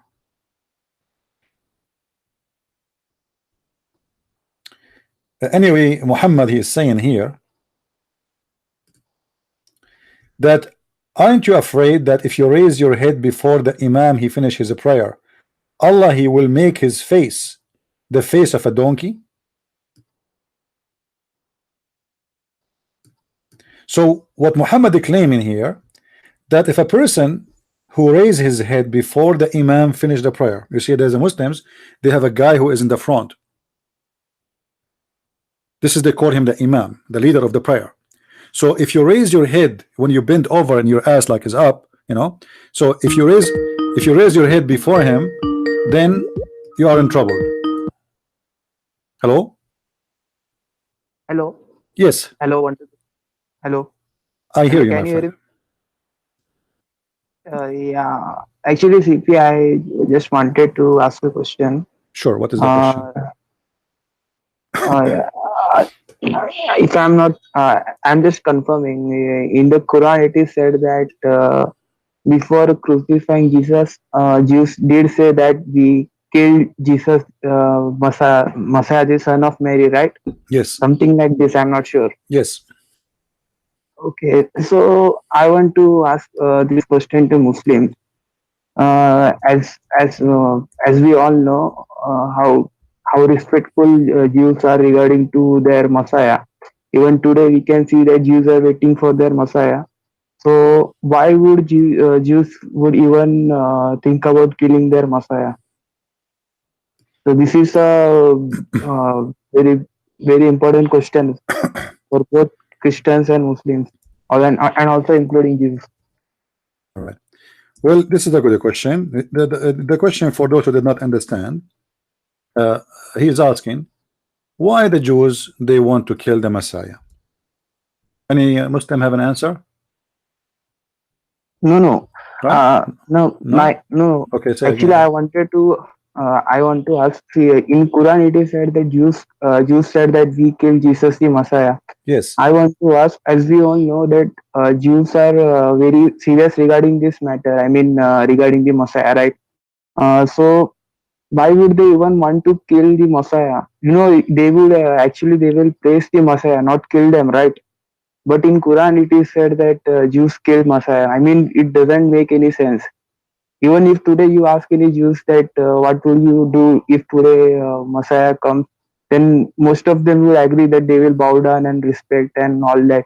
But no one would even think about killing him. But in Quran, it is said that Jews kill Messiah. It doesn't make any sense. Okay, anyone can I'm trying to understand. You see, your accent is heavy for me. Guys, Yeah. anyone understand clearly what he was saying? For me, as I understand, you are saying why the Muslims, they say the Jews, they want to kill the Messiah. Yeah, right. Why the Jews, they want to kill the Messiah? Hmm. Okay, well, the Muhammad, he claimed that the Jews, they killed many messengers. All right. Mhm. As you see here in front of us in chapter 2 verse number 87, Muhammad, he said that a group of those messengers you accuse of lying, and the other group you slay them. And here we have a bigger question. I challenge the Muslims to name for us one messenger the Jews they killed. If Jesus was saved according to the Quran, Mhm. who are they? The Jewish messengers was killed by the Jews. Any Muslims can tell us? If there is any Muslim here would like to tell us, this is your Quran saying that the Jews, they accuse many messengers of lying. I want you to tell me the names of those messengers who they accuse them of lying, and who is the messenger. At least here it says, by the way, fariqan mean more than three and more. They have to be, it's a group. So, and others, this is why the translation says others, and others you slay. So who are those others prophets who they are being slain by the Jews, and who are the prophets who are accused to be liars by the Jews? Any Muslim can give us an answer. We will wait for that. Do you have anything else, my friend? Yeah, I also wanted to ask you, do you watch Speaker's Corner on YouTube channel? Actually, there was a guy named, I think, Ask that question again. Mansur. I can't understand. Say again. Do you have what? I am asking that, do you watch Speaker's Corner on YouTube?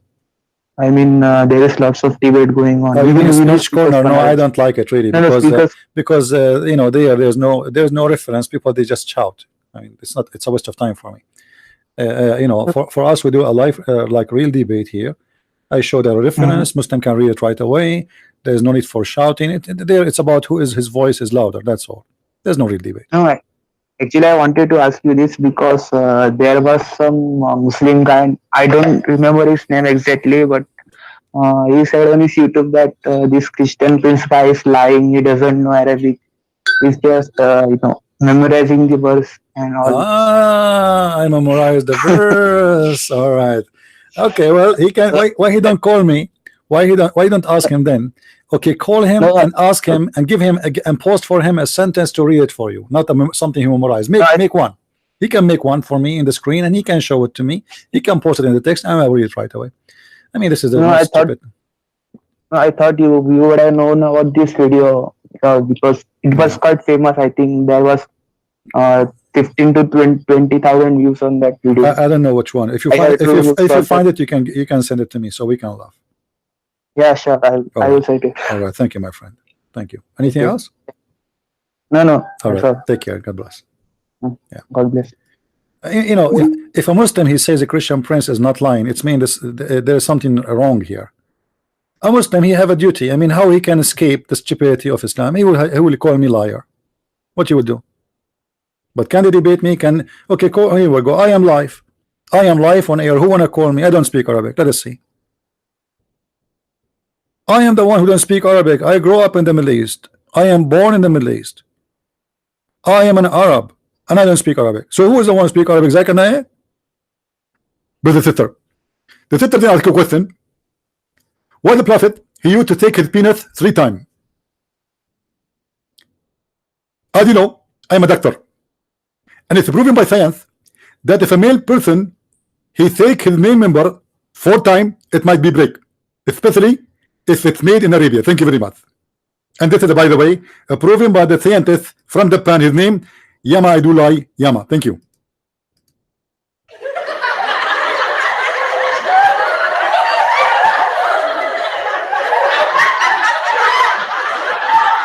didn't complain about Zakir Naik Arabic, and now me. I mean, what is my language then? German?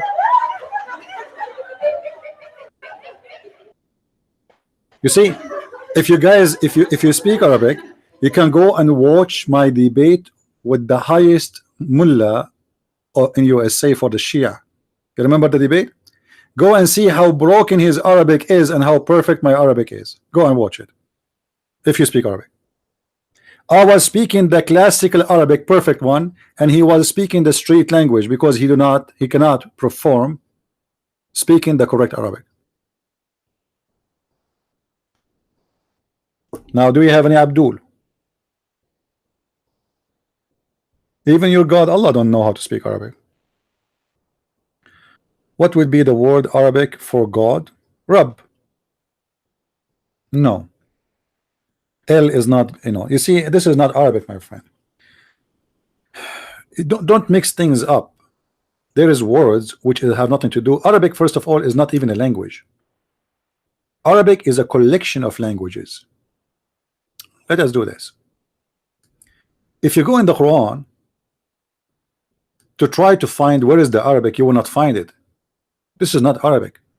There's nothing called Arabic. Arabic is a collection of many languages. Some words coming from, but most of the words is coming from the Aramaic. Some coming from the Ethiopian. Some are coming from India.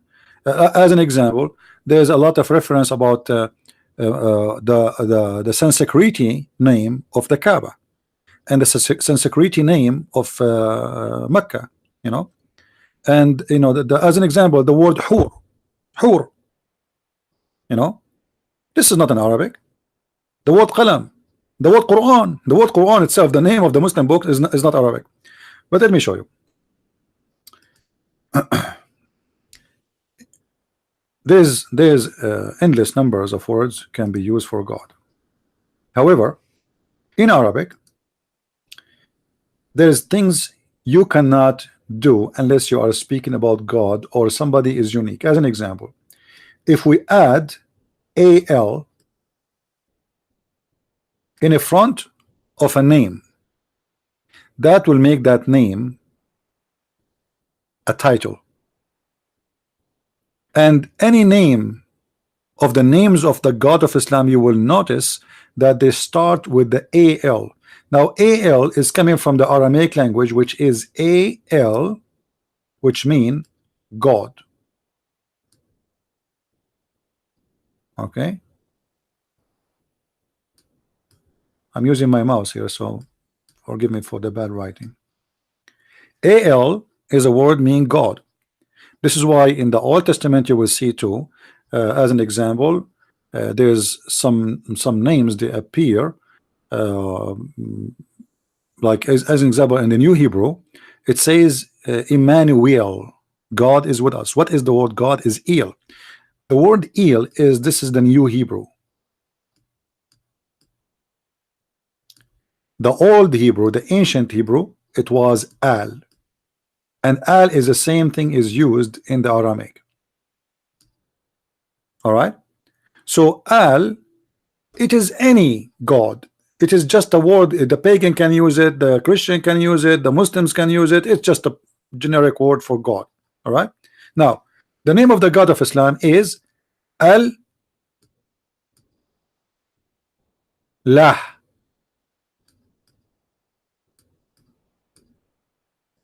So the real name of the God of Islam is not Allah, as many people think, because it's connected.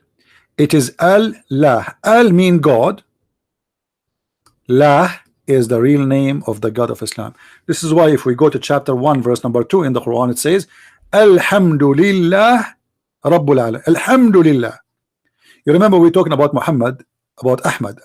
Alhamd is coming from Ahmad, the grateful, thankful, grateful to God. So Alhamdulillah, li, Hamdulillah. What is the li here before lah? This is not a word meaning God, no. The letter here li is equal to, let me change the color so you can recognize what I'm talking about. Hold on. Here this li before la is equal to 2 in English. So thankful to lah. This is the real name of the God of Islam. And this is in chapter 1 verse number 2 in the Quran. You will notice in chapter number 1 verse number 1 that the name appear there is Allah, which means A and L and lah, this one. But in verse number 2, the one is appearing is this one, li lah. You cannot take letters out of the names if it is a name. You can take them off because they are additional. You know what I mean? Do we agree? If a name there's additional letters to it, you can take it off. But if it is part of the name, you cannot take it off. That's it. This is the name. If somebody, his name is George, you cannot take the G off. That's it. But if it is before him, there's the, you can take the da off. It doesn't belong to the name. This is why here you will see that the L is disappear. Here, there's no L.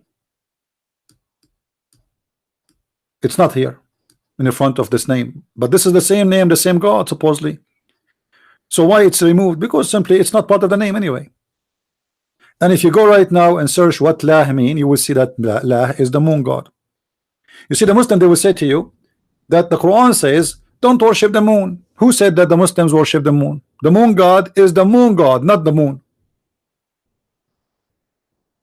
There's a huge difference between worshiping the moon and worshiping the moon god. That is based on their ignorance.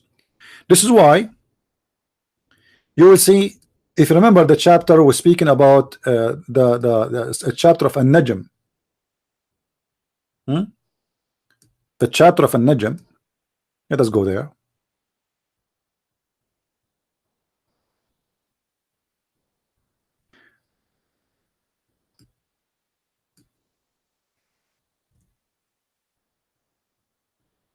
Let's go first for the word Rabb. You see here, it says, Alhamdulillahi Rabbil Alameen. Do you see the word Rabb? Do you see the word Rabb? Have you ever heard the word Rabbi? You know what the word Rabbi, right? What Rabbi mean? Rabbi is a master. The same word is God. Depends on what you meant. So, Rabbi in Arabic is coming from the Aramaic word, which is my God, Rabbi. Here you will see that, here we go, this is Lillah. You see, there's no Allah. What happened? Where is the letter in the front of it? It's not here. Let me show you the two verses. Let us click here. All right, look with me. The one in the top, it has this alif. In Arabic we call it alif. This is letter A. This is equal to letter A. But this one here, let us zoom in more so you guys can get better view. I hope it's clear for you, huh? Now here we don't have this letter here. Here you see this area here, it's not there. Why? What happened? Can we take it off?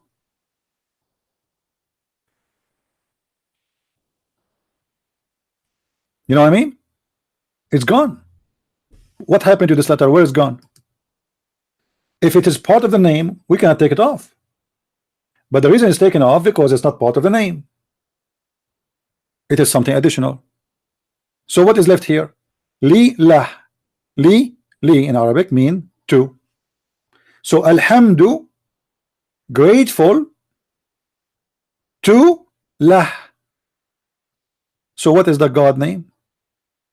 Lah.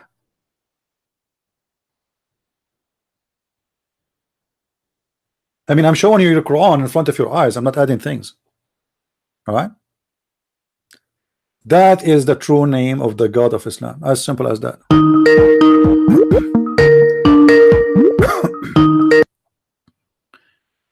Yes, my friend. It's me. You know what? Hello. If you say to somebody, it's me, how I will know who are you? Actually, just 5 minutes ago I called you, right? All right, no problem. I'm just joking with you. Actually, I don't want to. I don't want you to know my name because there are lots of Muslims here, so my life will Okay, be at risk. no problem. But by the way, if somebody call and your name in Skype have a real name, you can go and do anything because sometimes it appear in the screen. So you better change the name you have in Skype if you don't want anyone to know your name. Just to let you know. So is my name on showing on YouTube? Yeah, we are in YouTube, as Is, you know. Yeah. no, is my name showing on YouTube? No, right now, no. But I'm saying it's better. Yeah, I will do it. I Better. didn't think about it. Yeah, I will do it. Actually, I got that video which I was talking about that some Muslim guy was saying you don't do Arabic and all. So I got that link. So you want me to paste it or something? Because in that video, that guy has shown your pic. I means your original pic. So in case if you don't mind, then I will. How even the Muslim they knew that this is my original pic anyway. You see the Muslims how funny they are. If Christian Prince is not going anywhere and he is not showing himself in the camera, so if the Muslims they knew how I look like, why I'm not showing myself anyway? Anyway, you can post whatever you want, my friend. I don't care. But Okay. we don't spread the propaganda of the Muslims. All right, we don't really care if the video is hosted by Muslims. We don't want it. But when a Muslim he says something like this, that a Christian Prince is a liar, he have to prove it. Christian Prince is on air almost every day, and the one who is brave, he should show up. Like why as an example, I don't get the opportunity to call Shabir Ali in his show. I called the Dean show many times. No, they will not let me go through. Why? It's very easy to call me. Here we go. You call me. Did I add you? Did I ask you to call me? No, I mean anyone can call me. I don't know you. Anyone can call me live. Anyone can ask me questions. Anyone can see the truth. But Muslims, because they are scared, they have to find an excuse. When somebody says this guy is lying, okay, call him and show everybody that he's a liar. Very simple. All right. Yeah. That's all you have. Actually, you asked me to give you the link, so I thought you might be interested in knowing that video. I don't really care for me, but I thought he's talking, if it's just 2 words about Christian Prince, who care? I'm not really interested. Anyway, you can post whatever you wish. You can post whatever you wish, no problem. But you see, no, actually, I don't want to post it because if it's your pic, then your life will be in danger. Oh, my friend, how you know that this is my picture? Don't worry. No, is that guy in the picture good looking? Yeah, that's me. That's me, guys. If it is good looking, because I like to look like good looking. So if it is, I was afraid they will put like a picture of a monkey or something. I mean, that's good. At least they got the picture of a good looking guy. All right, maybe I will find someone finally to marry me after this picture is posted. That's a relief. Well, thank you, my friend. Thank you. Take care. Sorry to cut you off from the topic. No problem. Take care. Anyway, desperate Muslims. Abdul, yeah, Abdul.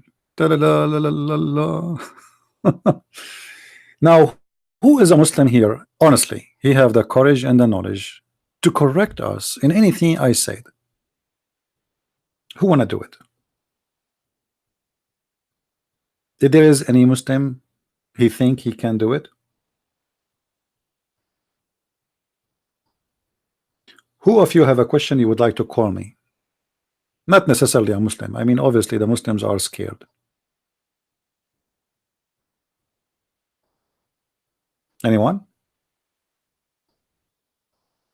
They don't have the courage. They knew that, you see, the Muslims, my friend, they will be all over you if they think they have a chance to survive the match. Here, there is no survival here. There's no how many Muslims they are fighting over to debate David Wood? The reason is simple. The guy don't speak Arabic. He's not an Arab. His knowledge is limited about Islam, because whatever he learned is going to be from the translation. and all Islamic translation is fabricated. Let me show you an example. I will give you an example of the fabricated translation. All right, hold on. Let us go to the hadith. All the Quran translation is fake. I showed you hundreds of times, but let us show you an example here. Not only the fake translation, they delete verse, they delete the whole story, almost is gone. Let me show you.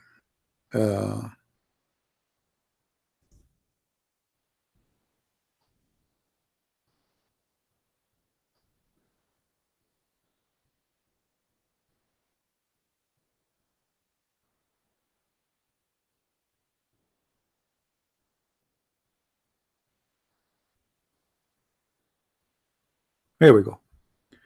If you read this hadith here and you don't speak Arabic, anyone here can see or can locate for me the word my daughters? I will give you time to look.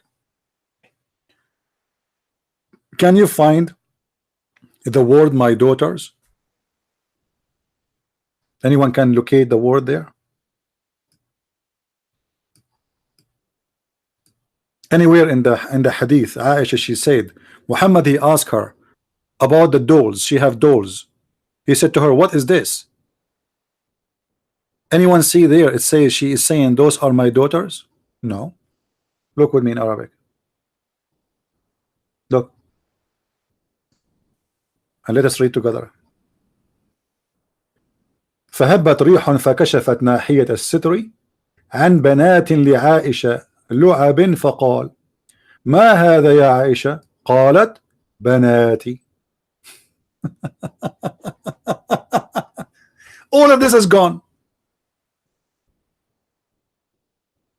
From this part here to this part here, it's gone.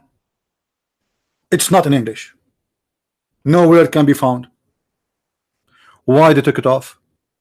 Because Aisha, she's saying here, Muhammad, he asked her, what those toys? Muhammad is like, what is this? You know, she said, this is my daughters. This is what it says, Banati. My daughters. The wife of the prophet, she have dolls and she called them her daughters. And the Muslims, they knew how embarrassing that is. So how we can get rid of this story? We translate the hadith and we delete the whole part where she is saying those are my daughters. Now if there is any Muslim there to say this is a lie, it doesn't say so. Any Muslim now, we speak now, he dare to say you are lying, it does not say that.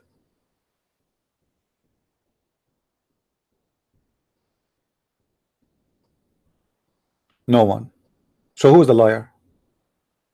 Why in the English translation it doesn't say the same as in Arabic? This is why, my friend, they debate those who don't speak Arabic.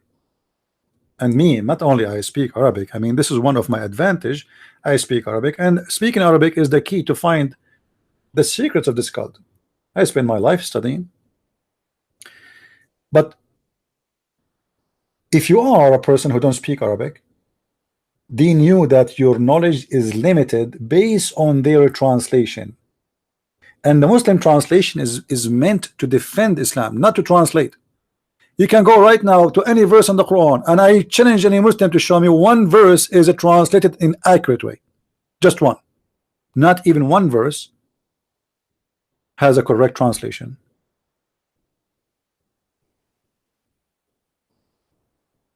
Why?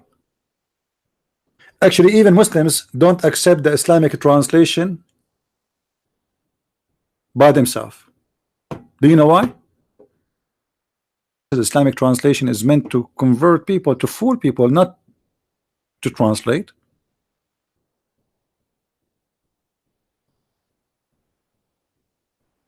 The story here is very embarrassing. A prophet of God, he have a wife, she is playing with dolls. He moved the curtain and he saw the dolls, and he asked the wife, who is a little baby child, what is this? She said to him, my daughters.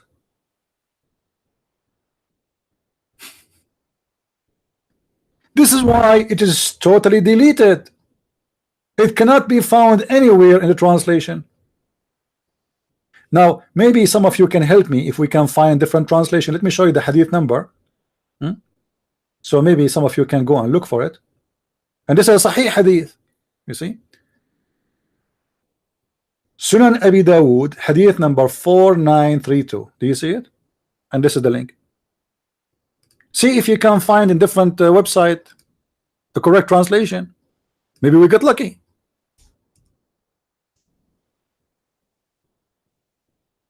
But they don't. They don't think it's a mistake. It is in purpose.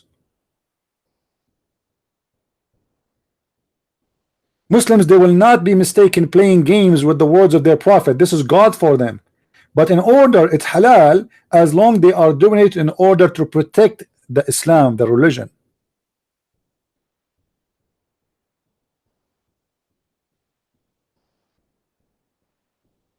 Yeah, it says there in the front of our eyes. You see, Muslims, they are watching.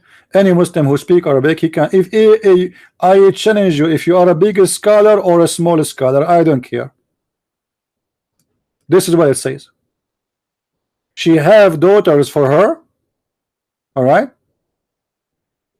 It says here clearly, "An banatin li Aisha lu'abin." They are daughters to Aisha and they are dolls. Not only they are, you see in the translation here it says dolls. It doesn't say that. It says doll daughters to Aisha.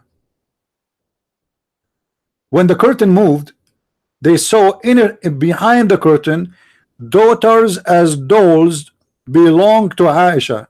This part is gone too. It's not there. And then when he asked her what is that, she said again, the word my daughters appear again. She said, when he said to her, what is this? She replied, look what they did here. My dolls. It doesn't say that. It says my daughters.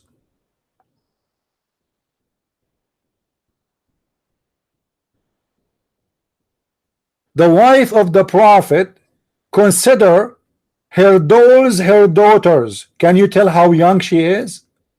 Can't you? Imagine you have a wife, and you enter the bedroom and your wife is playing with dolls, and you ask her, what is this? You say, my daughters. Your wife either you.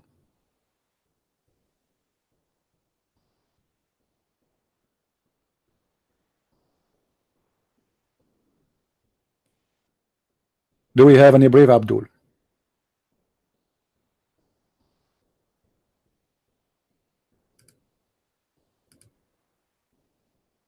Anyone?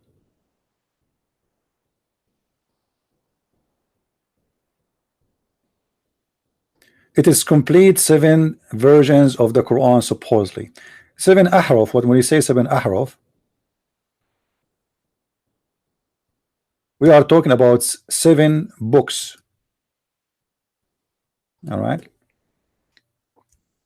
This is why Muhammad, he was asking the angel supposedly and asking Allah to send the Quran in 7 books, which is presenting 7 recitation.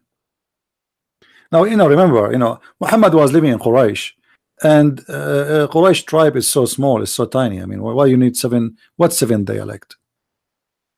And okay, when Muhammad, he said, if the Muslim, they are saying this is a 7 dialect, let us go for the sake of argument, say, okay, it's a 7 dialect.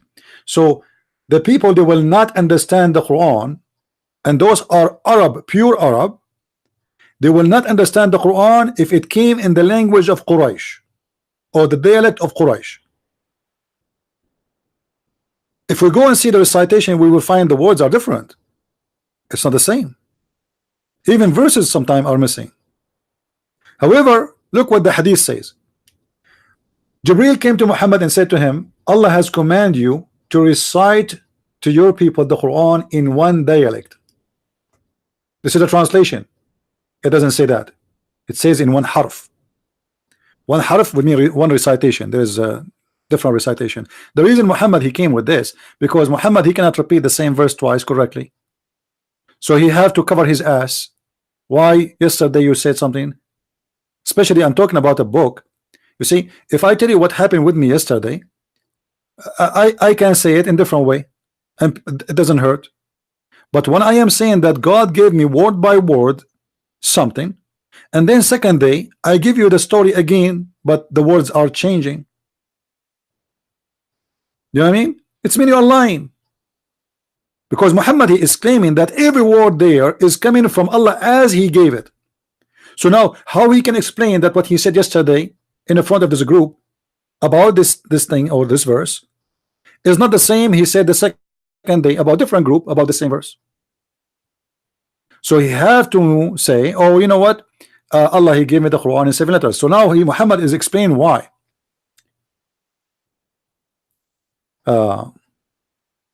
Guys, don't jump from topic to topic. Let's finish one. From terror to Quran to Ahraf, one by one. Upon this said, I ask from Allah burden and forgiveness. My people are not capable of doing it. Okay, hold on. Don't the Muslims, they say to us, we have one Quran now? Don't they say that? This is what we hear always from Muslims. We have one Quran. Muhammad, he said, if you have one Quran, you are incapable of understanding Islam. Muhammad saying that, not me.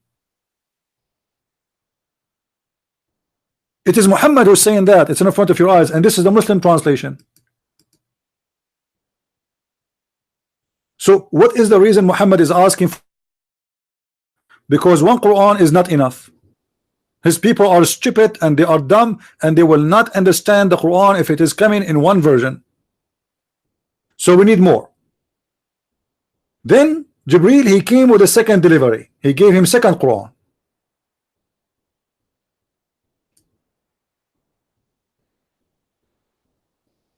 And he told him, Allah commanded you now to deliver the Quran in 2 dialects. Okay, Muhammad still isn't happy. He said, well, hello. We cannot do it this way, man. I mean, what kind of God, what kind of prophet we are talking about? Is that a bazaar?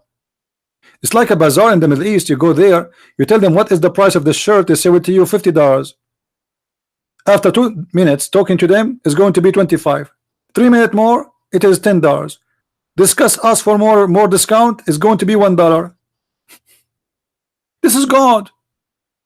If God told, have you ever heard of a Musa saying to God, why you gave me only the 10 commandments? Give me more, man. Who are you? You are just a prophet. A prophet is asking God, correcting God. Allah, he think that he is, or it is enough to send the Quran in one dialect, as the Muslims they claim. Muhammad, you don't agree. Muhammad is correcting Allah. My people are stupid. What I can do? Have you ever seen a smart Muslim? This is what Muhammad is saying to his God. Hey God, you are mistaken. You think those are Christians? Those are Muslims. Muhammadan. They are so dumb. You need to send me more Quran. But the whole idea is Muhammad, he cannot recite the same verse twice. This is why if you go in the Quran, you will see Muhammad trying to do his best more to cover his ass, because people, they laugh at him. So he says that Allah, he caused him to forget the Quran. All right.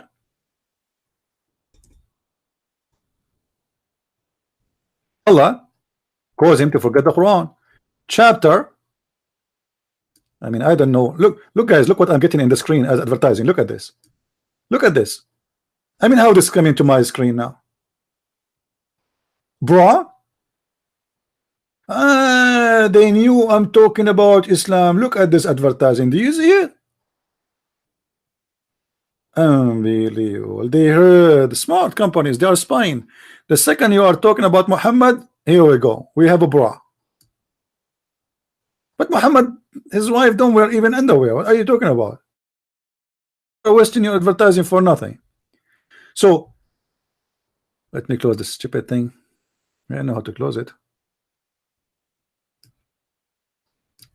I know this browser does not have this before. This is new. Chapter 2 verse 106. Okay. وما ننسخ من آية أو ننسها نأتي بخير منها أو مثلها. Any verses we cause to be forgotten.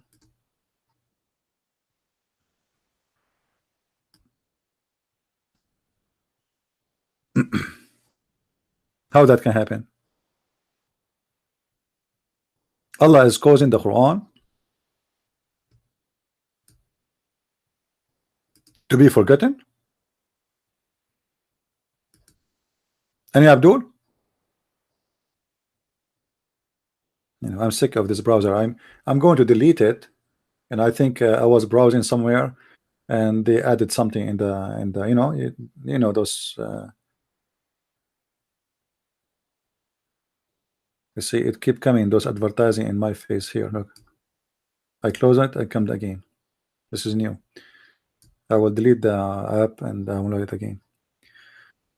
So Allah will cause Muhammad to forget the Quran, and that is to explain why Muhammad he cannot recite the same verse twice correctly.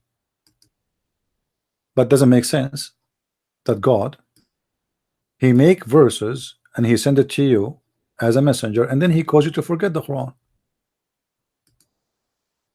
Any Muslim don't agree? What is the purpose of sending a verse to a prophet and then cause the prophet to forget the Quran? You Muslim, you say to us that the Quran is preserved.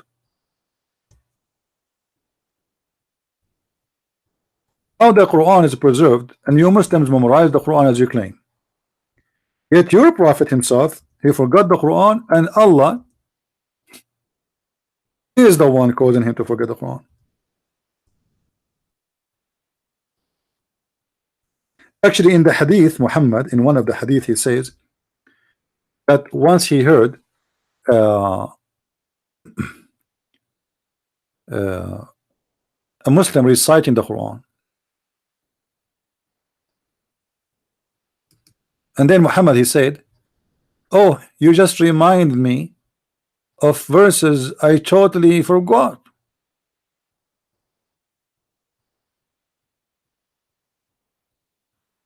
Totally forgot? How this happened?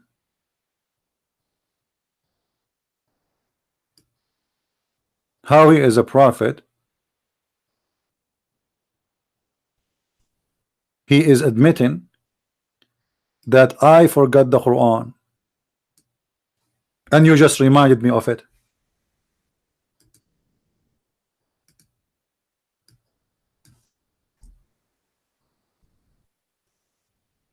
Do you see it? I was caused to forget, or to forget. Muslims, who is the one who caused Muhammad to forget the Quran? Any Muslim can tell us? This is your prophet saying that such and such verses and such surahs I was caused to be forgotten or to forget. How this happened? The prophet of Islam, the Quran author, the Quran provider, the Quran vendor, he himself do not remember the Quran, he said. And you Muslims, you memorize the Quran, but your prophet do not memorize the Quran. Would that make sense to you?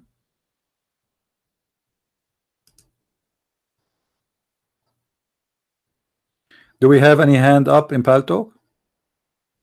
Because I'm using the Macintosh version of it. It doesn't show anything. Any Abdul? Imagine you are married and then your wife she got you busted walking with different women, and you say to her, "Oh, praise be to Allah, the one who made me forget that I'm married to you." What? Huh? What? The prophet he forgot. This is more important than his wives. This is Quran.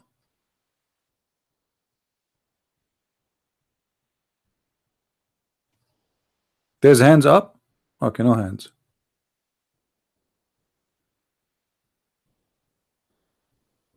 And you know, we Muslims, we don't forget Quran. Your prophet forgot the Quran in front of you. And this is Sahih al-Bukhari. Sahih al-Bukhari. Don't forget, if you are first time subscriber here, to subscribe. I mean, to if you are watching us first time, don't forget to subscribe, because at the end of the month we have a delivery from Allah. We will deliver virgins, and the virgins, they are still wearing the panties which Allah He gave to them in heaven. They have 0 mileage there. Trust me, they are virgins. Now, if you are by mistake delivered some refurbished one, just let it go.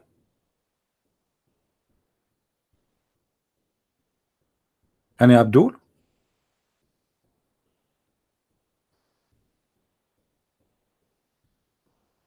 Anyone?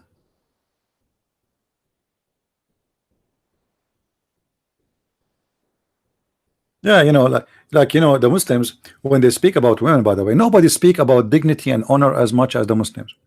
But guys, if you go in the Middle East, you will not believe it. You will not believe it.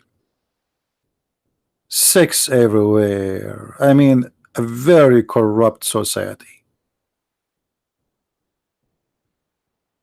Nobody speak about God as they do. Nobody speak about dignity as they do. The European, they are filthy. American, you know, they have a boyfriend. Discuss. Go and see. Go and see. You will not believe it.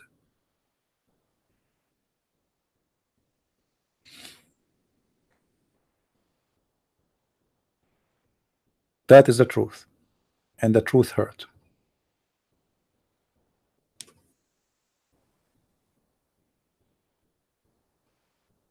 Any Abdul? Who is a Muslim Abdul would like to call me?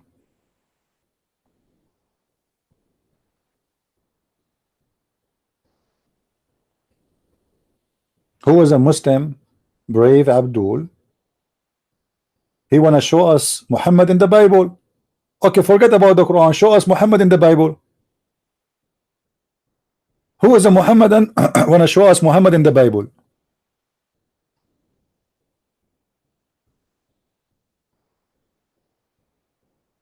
I found Muhammad in the Bible, and even I showed you his picture, and he was very handsome. You know? I mean, I could not believe that I can find a picture for him after all those years. He's still young, handsome, looked like he was smoking hashish. Muhammad founded the Bible, huh? Must be true. That must be true. I mean, who can argue about that? So they could not find Muhammad in their book. They tried to find him in our book.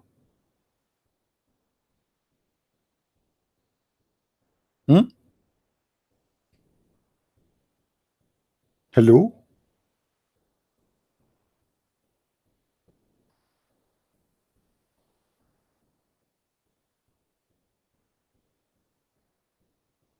I'm so upset that you can find, if you are not me, you can find tons of Muslims to debate you. If you are not me. And the poor me, I stand here for hours, keep saying any Abdul. How many times I said any Abdul tonight? Until now, 0 call. Not even one Abdul is willing to call us.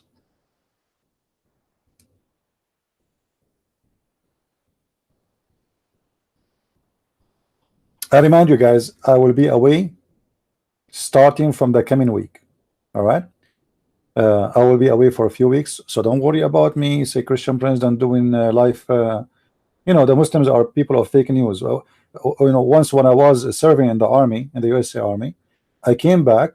In the same day I opened Paltalk. Imagine I found a room. It's called Celebrating the Death of a Christian Prince. And the Muslims, they claim that the Mujahideen, they killed me. Allahu Akbar.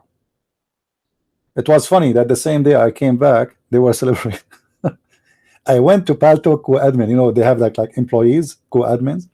And I told him, there's a room open with my name. It says celebrate the death of Christian Prince. Please close it. So the smart genius admin in Paltalk, he said to me, so are you saying you are alive? I mean, this guy must be Muhammadan. I mean, super intelligence.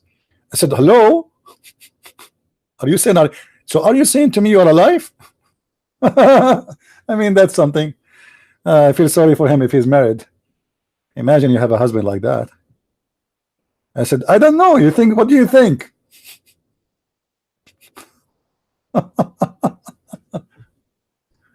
Are you saying you're alive?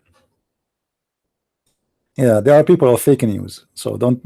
They might say, you die, etc. You know them.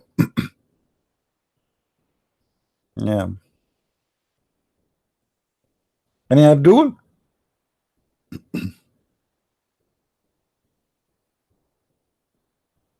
Where I'm going to visit almost 3 countries. I can't tell you where exactly. Sorry. But it's a long trip, and I will do my best to post videos when I am there. However, I have videos already. They are ready to go. So you will receive videos from me when I am there. But I will try even to do. Maybe I can. I don't know. Live broadcast. Depend on the internet speed. We will see. All right. You want to visit me? I will be renting in hotels, spending a lot of money for me. One of you asked me last time. He said when you went to this seminar, you must enjoy a good food there. The fact, and I don't know if the ones who they invited me, they are listening. I did not even allow them to buy me food. I went to McDonald's. I did not even drink the water in the hotel. It's a Marriott hotel, and there's like a little paper in it. It says $5, $4.90 something. Imagine, for every bottle of water, it's $5. So I did not even touch that because I don't want the church, because I'm invited and their guest, and whatever I order is going to be on them. I did not even touch the water in the room. I went downstairs. I went to McDonald's. I bought some water, and that's it. I'm not that kind, my friend. I'm not there for a fancy trip. And actually, I told them, you do not need because when they told me it's in a Marriott hotel, I told them, I don't know why you are reserving for me. I said, we are not reserving for you, really. It's our occasion is there. So we have a big reservation for everybody there. And the room will be there if you are there or not. So I am not interested. And actually, I don't enjoy those fancy restaurants. They put for you little tiny piece of food and suppose this is the dish. I remember once I ate in one of those restaurants, and I told the girl, I said, where is the food? Is that the cookies or what is it? What, this is like the taste of food? Are you serving your food in the ashtray? I mean, this is not a food. I will go bankrupt because before I feel I get full. So go to McDonald's. It's for like $6, $8, $10 maximum. You can be full. Who need those restaurants? And I don't like really restaurants. I like to eat and cook at home. But if I am in trip, it doesn't matter. McDonald's is fine. Whatever the Lord He provide us is a blessing. Right? Anyway, do we have any Abdul?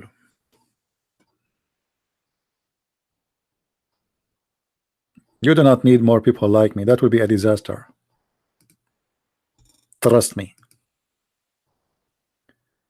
Now, guys, don't stop talking about me. Get me Abdul. You want to do me a favor? Get me Abdul. Look at this now. We are out of Abdul. What we will do now? We go flat tire. We change the tires of the car again. Every 15 minutes, we stop our car in the side of the highway in the way to our way to Mecca. And the excuse is maybe Abdul will stop by and help us to fix the car, and we talk to him about Islam. It's not working. So we need to find different strategy. We need a version. Who is a volunteer version is willing to take the microphone?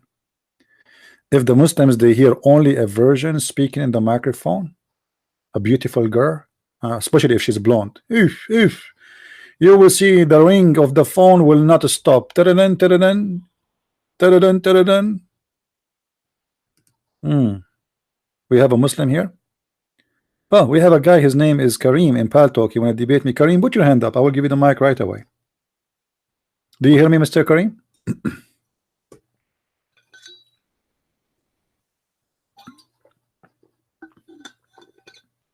Guys, is Kareem hand in Paltalk is up?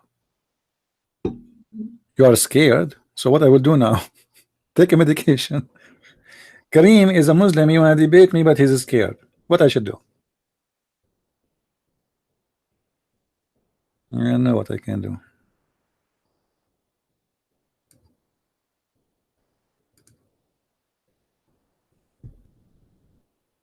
Anyone?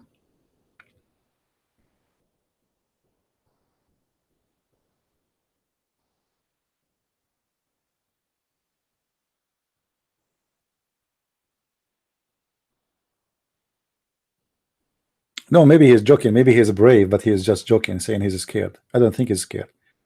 Take the mic, Kareem. Let me give him the mic in Paltalk. Let us see if he will take the mic.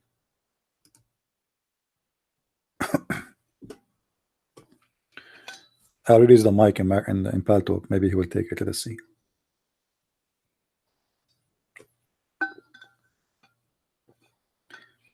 He is not even moving.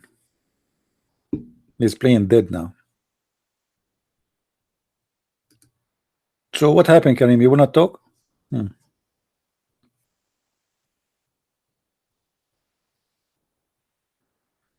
All right.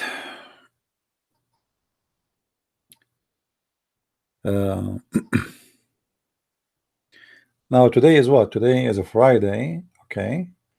Yeah, we have a few days to go. Still, I'm not here. I mean, I'm just reminding you from now, so nobody will be. And you will receive a video from me every Wednesday at 4:30 p.m. And I will try to get you a video every Monday too.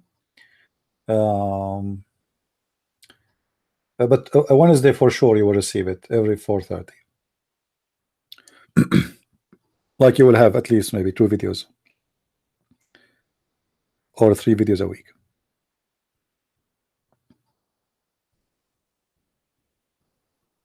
Do we have a Muslim in YouTube?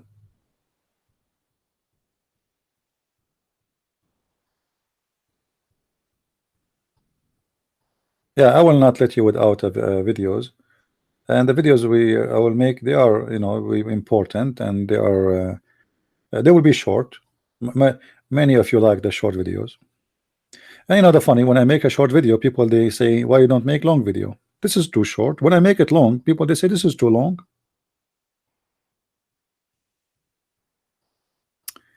It's hard to make a human being happy. And Abdul wanna call me?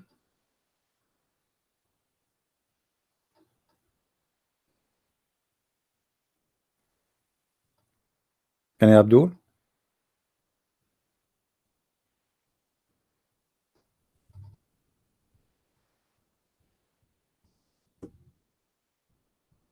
So my advice for people here, if you know any Muslim he would like to debate us, please feel free.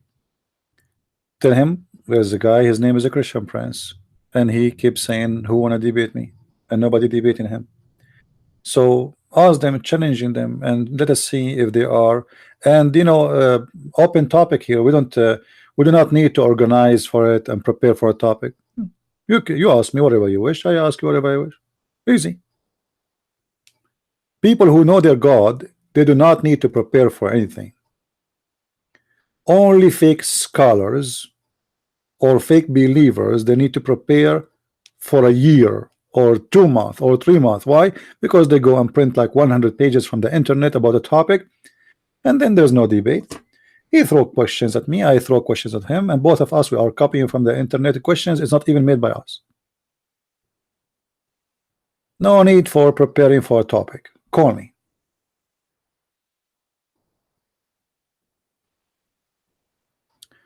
Can you talk about destiny in Islam? Yeah, we can talk about destiny. Destiny in Islam is very stupid. You see, we as a Christians, we have a different kind of form of destiny, which mean, you know, like if God chose me to be a prophet, that is a choice still, which mean God did not make Moses as a prophet and force him to be a prophet. You know what I mean? If Moses he don't want to, he will not obey God. Correct? We have the freedom to disobey God. I can disobey God right now. I can disobey God 100 times a day, 1 million times a day. Muslims believe in different story. Destiny for us as a Christians can be in the following: that we are born to die. That is destiny. That is not a choice. Do we agree? This can be a destiny, but not the same as the Muslim destiny. Destiny in Islam is totally different. I am born, but I did not choose to die. I wish I can stay alive forever, but I cannot, you know. Now, Muhammadi have different idea what destiny is, and I will show you the example.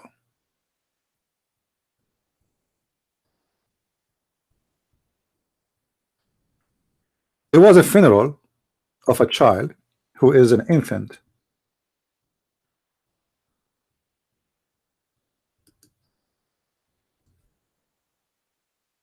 It is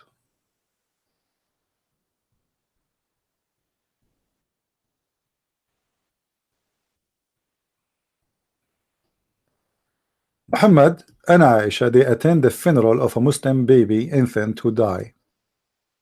And this infant baby, he did not reach the age of committing sin. He is a baby, you know. And look what the story in front of us saying. Aisha, the mother of the believers, said that Allah, the messenger of etc., was called to lead a funeral prayer. So this is a funeral prayer for a child who died.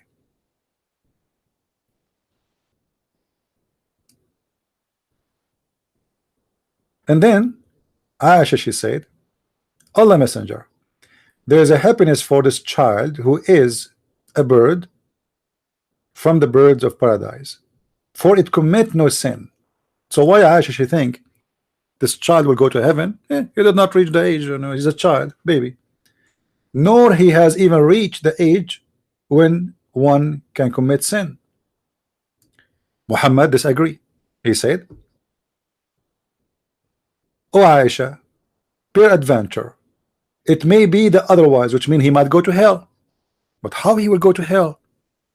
He is a child of a Muslim family, believers. He did not commit sin. He never reached the age of committing sin. So how he will go to hell?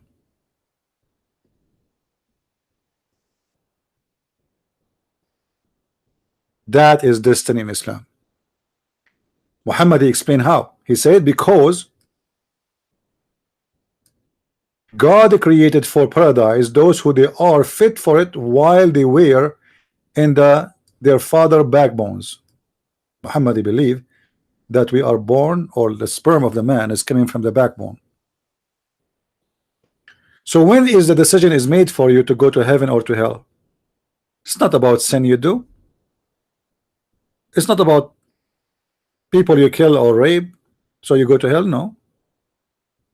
Before Allah, He created you. He decided for you where you will go.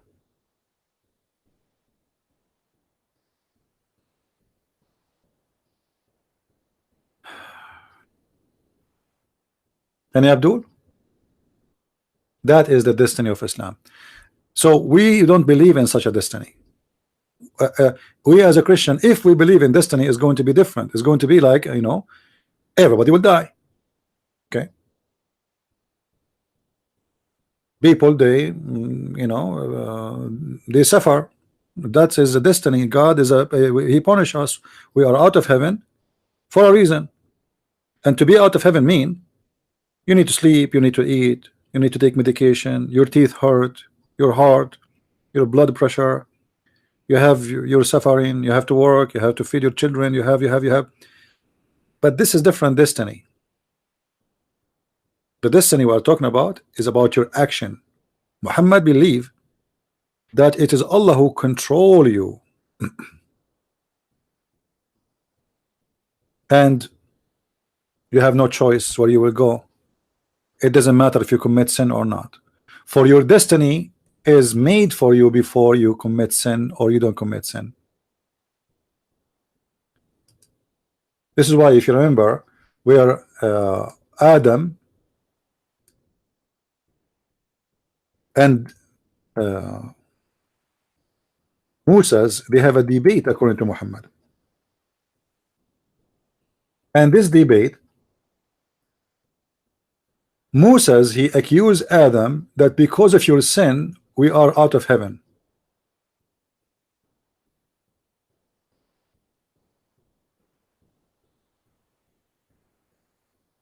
And Muhammad, he report for us the debate, and he said the following. Read with me carefully. The Prophet said Adam and Moses argued with each other.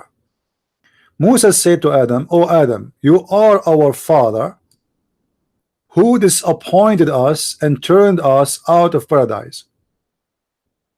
Then Adam said to him, "O Moses, Allah favored you with his talk, and which means talk to you directly, and he wrote for you the Torah in your hand, in his hand. Do you blame me for action which Allah has written in my fate 40 years before my creation?" And look what Muhammad here continues saying, which is very important. So Adam refuted Moses. So Adam was right, Moses was wrong. Muhammad is taking the side of the statement of Adam. And what is the statement of Adam? You can't blame me for the sin I did. This is my fate. It's written for me 40 years before my creation. And here we need to ask ourselves how stupid this religion is. If Muhammad agreeing that Adam, his sin written by Allah, it's not Adam's sin. This is the sin of Allah. It is Allah who decides for Adam to commit sin.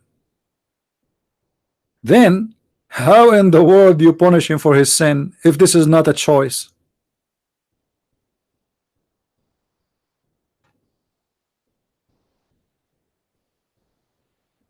You know what I mean?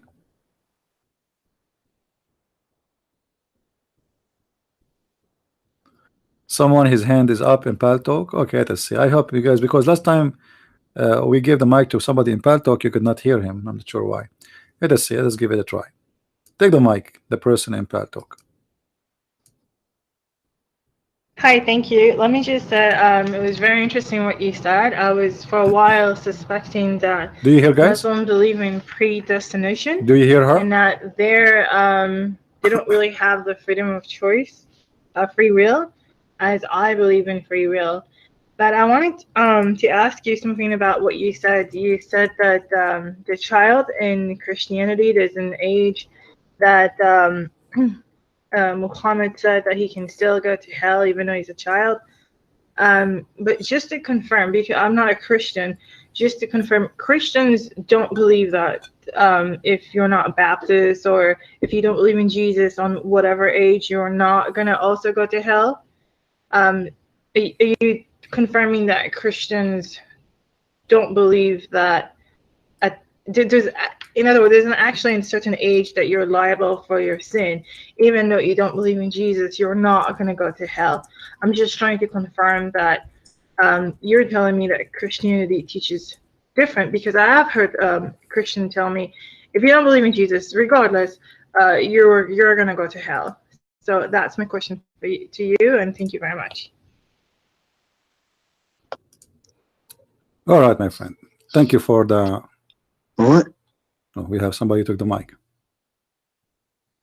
Am I heard, guys? All right. Well, you know, I think maybe you misunderstood me. First of all, in Christianity, we don't believe in such a destiny. However, I believe it strongly that the Bible is so clear that the children who never commit sin, they go to heaven.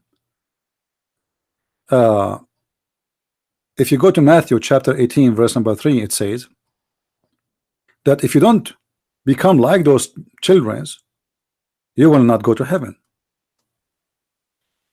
So why they will go to heaven? Those children do not know Jesus yet. They don't understand even what who is Jesus mean, right? They're just little children. And here we're not talking about babies. We're talking about children who they can walk in their feet. You know, they are you know, not children who do not know even how to talk. So if the one who do not know, he just learn how to talk or he walk, he will go to heaven. What about the infant? God is about justice, right? So it is not justice to send somebody to hell for something he do not even know what it is. As an example, what if somebody is crazy? He is not a child.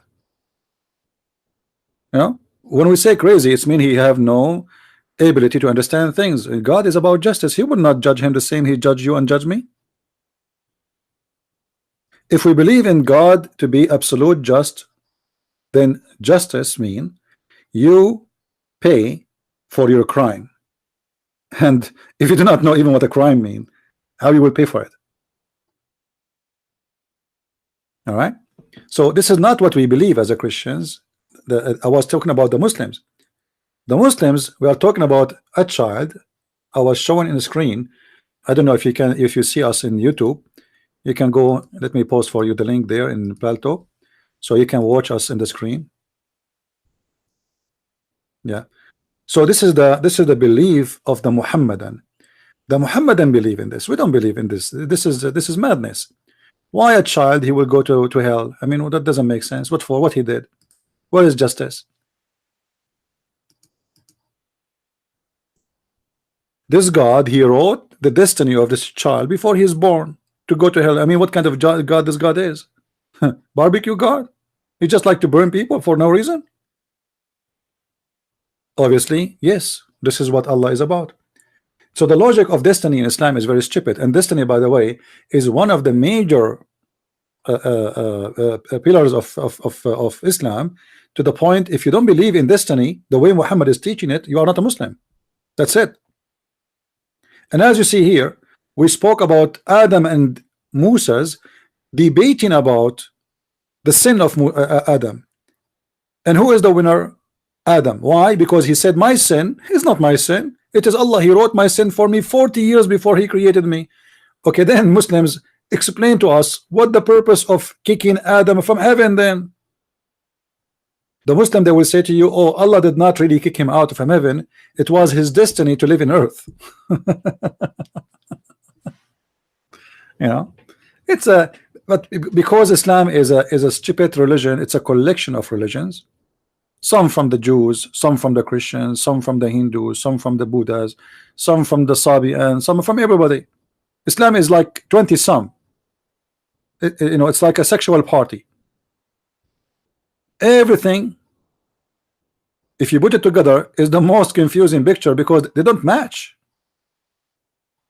The image of Islam is not, it does not match. It's a collection of many things. It's like, you know, when you do you know those puzzles, the pictures, you buy them, you know, guys, what I'm talking about, like a picture, you want to put it together, huh? Islam is puzzles but from many pictures and they don't match. So it doesn't matter how much you try to put it together, it doesn't work.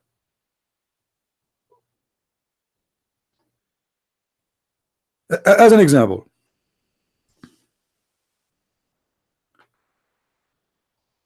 we mentioned in the beginning, for those who were with us from the beginning or like an hours ago, that the whole universe was created for the sake of Muhammad.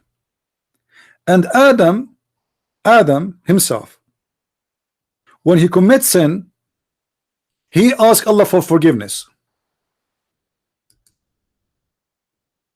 He asked Allah for forgiveness. Anyone knows why Allah forgave Adam?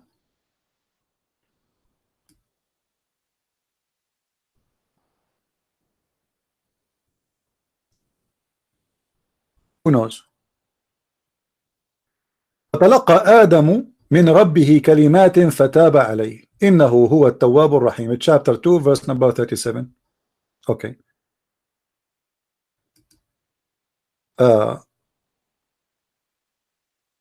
Adam, he received words from Allah and he forgive him. He forgive him.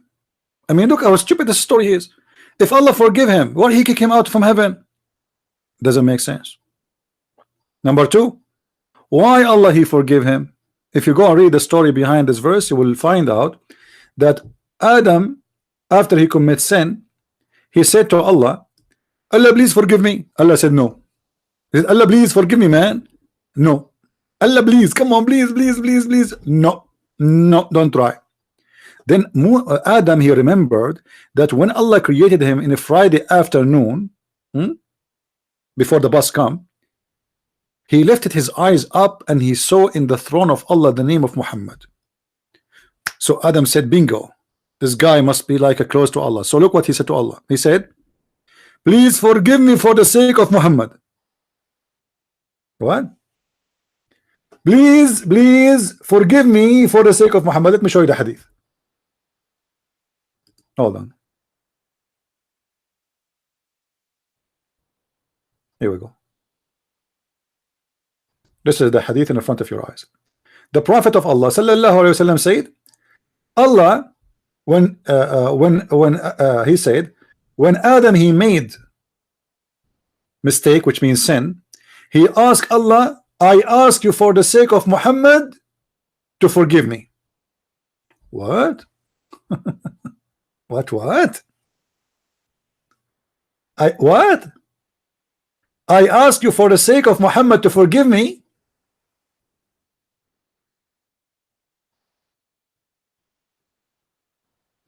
And then look what happened. Allah said, oh Adam, what Adam, what you said? What? How do you recognize Muhammad? Look guys, Allah was astonished.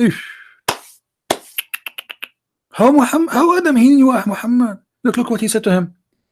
Allah said to Adam, how do you recognize Muhammad when I have not created him yet?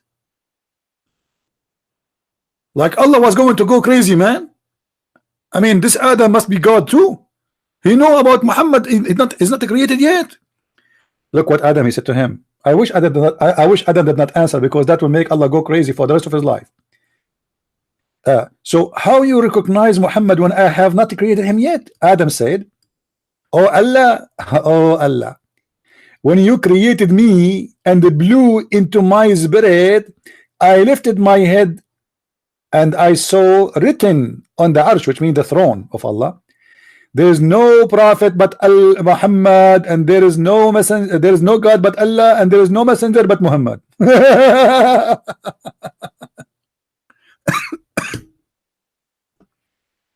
This is a religion?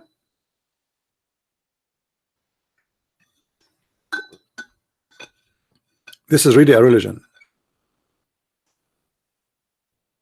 Hey, answering. How are you, my friend? Call me in Skype. We are in YouTube. Call me in Skype so everybody can hear you. You want to use Skype or you want to take it home here? All right. We have a brother answering Islam. He just joined the chat room there. I mean, what is that? That's madness. That's the most crazy, stupid religion. Adam was forgiven. Why you need to forgive him if the sin, we just showed you the hadith says that Allah he wrote the sin of Adam 40 years before his creation. I mean, why I want to ask for forgiveness? It's not my sin. It's Allah who wrote my sin for me before he created me.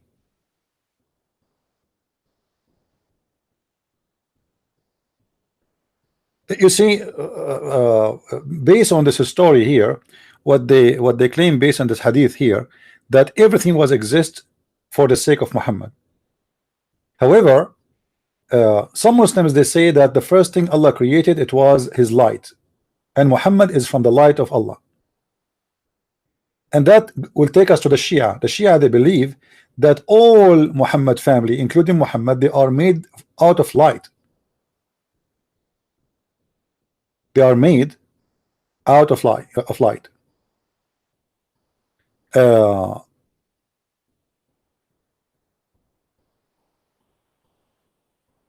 Shia are Jews? No. Shia, they hate the Jews to death. The Shia, they love to kill every Jew in the world. Yeah, but because they hate them, you know, this is why they call them Jews, because they hate them the same as they hate the Jews. You know, this is a religion, this is a cult of hate. They hate the Jews to death. Yeah, this is why they call me Jews too. Do you know? They accuse me that I am paid by the Mossad, and I wonder where's the money. I mean, that's disgusting. At least send me the money, Mossad. Each time I make a video saying that Israel is the land of Israel, I mean, this is the land of Israel. Even the Quran says so. They say he's paid by the Jews. The second you say the truth, it is the same second they accuse you to be a Jew.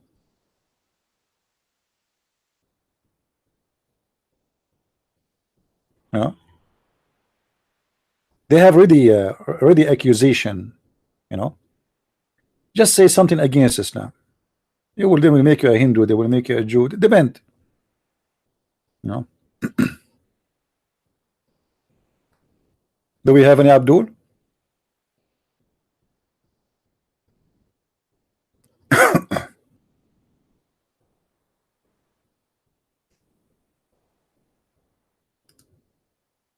I hope a brother answering Islam will call us so he can give me a break so I can go and make some tea.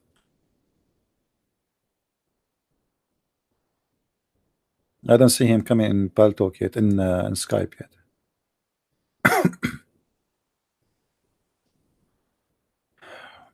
Do we have any Muslim?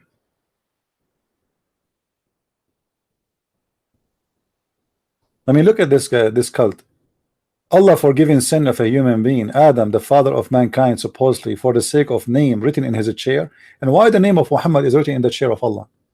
I mean, obviously this Allah is obsessed with Muhammad. This God, he had nothing to do. The first thing he do, oh, my name does not have name Muhammad here. My chair does not have the name of Muhammad. Let me write the name of Muhammad in my chair. I mean, look at this. Guys, let us say you are a father and you have a child which you love very much. Are you going to write his name in your chair all over? I mean, what's wrong with that? The name of Muhammad is written on the chair of Allah. Why? What the problem? Why? Allah will feel imbalance if the name of Muhammad is not there. Huh? The chair of Allah will not look beautiful. He needed the name of an Arabian boy to be written. This is God the Almighty, the one who created the heaven and the earth and blah blah blah blah, and then he need the name of Muhammad in his chair. And everything in the world is created for the sake of Muhammad. I mean, come on, face it. Look at this hadith here. Allah revealed to Prophet Isa. This is now Isa. Huh? Allah spoke to Isa. Suppose this is Jesus. Alayhi salam said, "O Isa, have faith." Allah saying to Isa, have faith?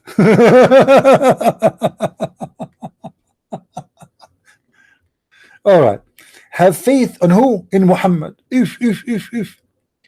Here we go. Allah is asking Isa to convert to Islam, but Muhammad is not coming yet. Why Allah is saying to Isa to believe in Muhammad? I mean, he is not there. So what is the duty of Isa at that time? Huh?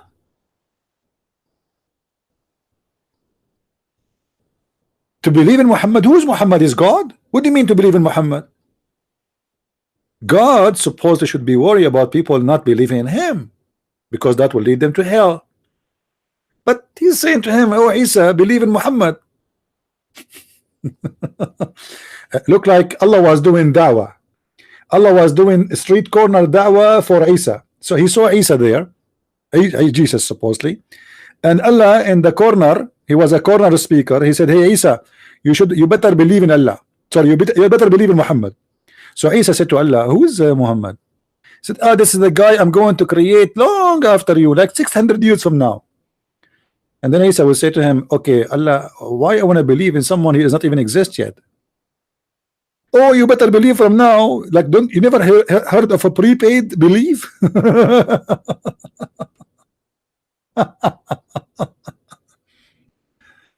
What a stupid religion. It's made by the man for the glory of the man, and this man is a horny, corrupt scam. All his concern is his penis and his balls. Yet they claim that he is the most honorable man. And we challenge any Muslim to prove us wrong, that this is who is your prophet. Any Muslim.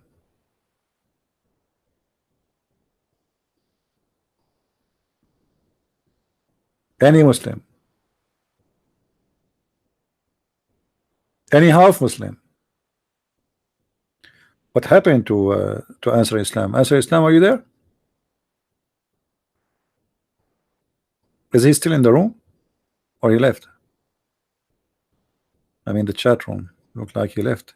He's supposed to call me in Skype. What happened?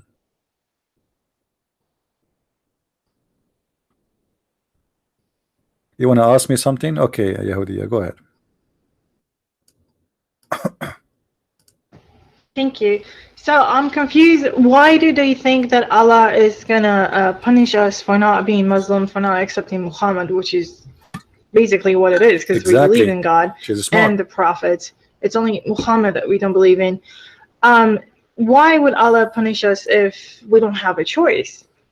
If we were, this is our destiny, this is our fate by Allah. How does that make sense that he would punish us? That's what I don't understand. And it's your mic. Thank you. That's exactly the correct question. What kind of religion? The same as that little child. Don't you see a Muslim? He's a child. You know, a baby child who is a Muslim from a Muslim family. Still, he will go to hell. So nothing makes sense there. Because this guy is a stupid, he says stupid things. You know, if you ever met a person, he is just wearing a tie, putting glasses, you might think he is a guy who's a professor in a big university, as long as he don't open his mouth. You know what I mean? We can bring a guy from the mental hospital and put glasses in his eyes, give him a nice Samsonite in his hand, make him wear a nice expensive suit. You will think he is a scientist in NASA, as long as he don't talk. The second he start talking is the same second he start doing poo-poo. And that is exactly who is Muhammad. This is a poo-poo guy. The more he talk, the more he make poo-poo. You don't talk, you do poo-poo. I challenge any Muslim is listening right now to choose from me one chapter in the Quran is poo-poo free. Anyone? I challenge you. Yeah, I said poo-poo in the church. You see, you know, guys, once I was doing a seminar, and the minister of the church, he wanted to introduce me, and he want to make it easy on them, because later those guys, they will see that this guy is different. So he starts saying to them, you know, Christian Prince is not, you know, like the kind of person we used to people see. Like, he's trying to make it, it's like there's a bomb is going to explain, you know what I mean? He's trying to prepare what's coming. Anyway, so when I was doing my presentation, I said to them, I was showing to them something in school like this, you know. I said, this is poo-poo. People in the church, it's a huge church. They start looking at each other saying, what he said? What he said? I said poo-poo, poo-poo, poo-poo, poo-poo, you know, poop. And then this is the first time. And the church ministers, the elders, they were looking at the crowd and see their reaction, you know. They never have this before. Like, come on, you're in the church, right? So, and then I showed them the second hadith, and I said, this is poo-poo. And then I showed them the third hadith, and I said, this is what everybody in the church, he said, poo-poo.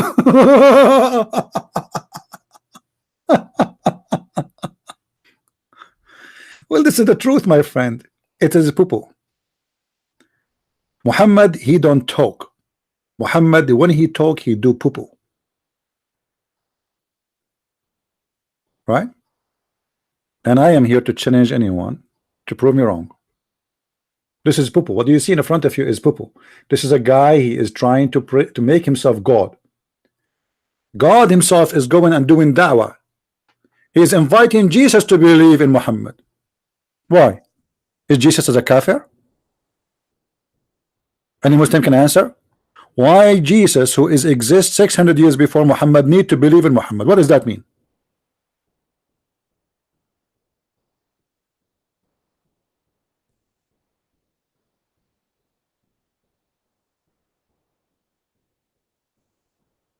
Any Abdul? Why a prophet of God? Muslims, they say that Isa is a prophet of God. Okay. Why Jesus, who came long before Muhammad, need to believe in Muhammad? He's not saved yet?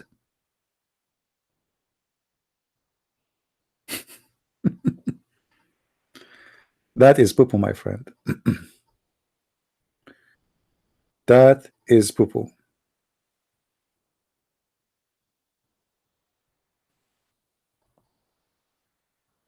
You know,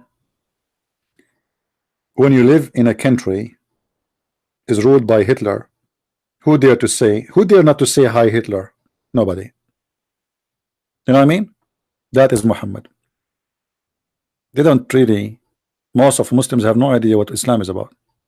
But everybody's saying hi Muhammad, hi Hitler. It's fear.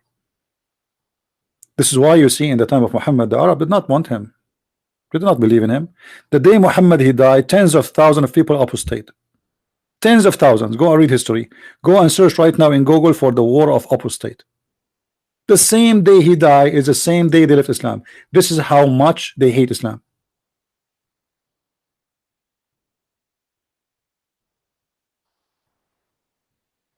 It is fear, bloodshed, killing, terrorism.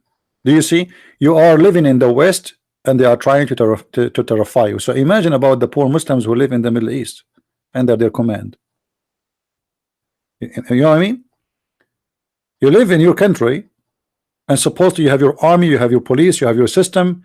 It's not controlled by Muslims, and still they are trying their best to terrify you. And you know, Western countries until now do not know really how to deal with Islam. Even in Israel, you know, the Israeli government is the most stupid government ever.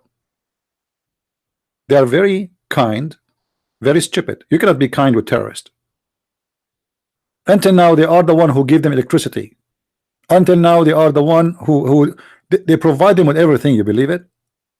Until now, imagine there's a guy who shot and killed 7 little girls who they are children going to school, Jordanian soldier.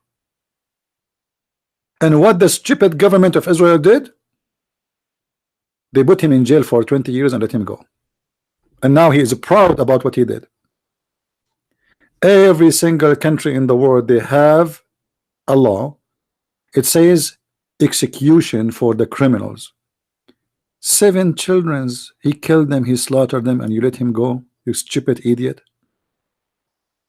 Who is this idiot who let this criminal go?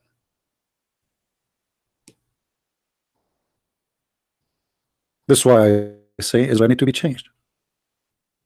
You need a revolution there, otherwise you will not survive it. You see, in the time where you need a real leader, if you cannot find him, you better create one. Until now, you don't have a real one. Too soft to stand for such kind of people. Finally, the Israeli parliament, they agree to do execution for terrorists. Finally. I mean, come on. Do you need to wait more 100 years from now? And the European Union, they are upset from that law. I mean, who cares? Get upset as much as you want. European Union is the last one to correct you, my friend. Go and see how much they screwed themselves.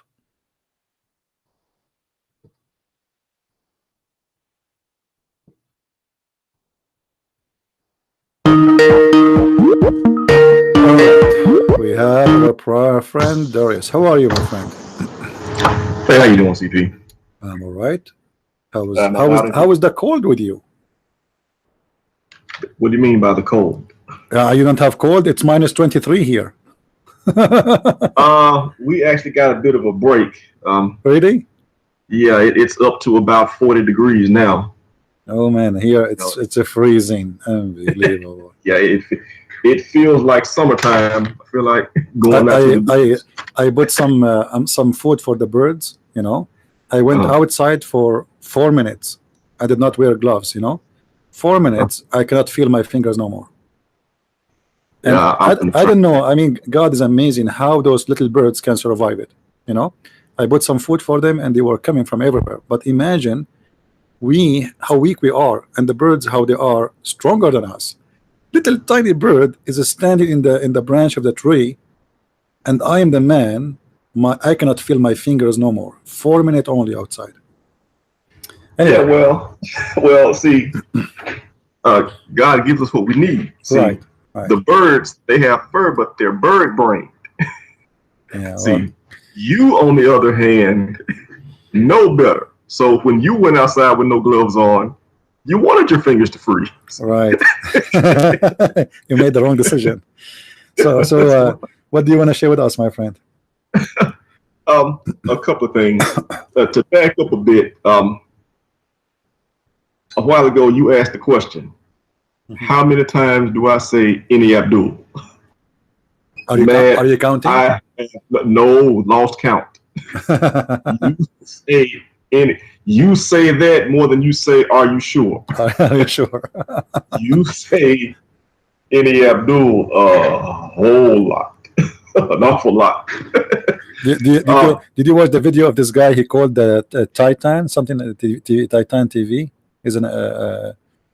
He called me like 2 weeks ago. I don't know if you saw it. This guy, he was saying, I love to listen to Christian Prince, especially when he say "aloo." I think I missed that part. I remember something about a guy from Titans TV.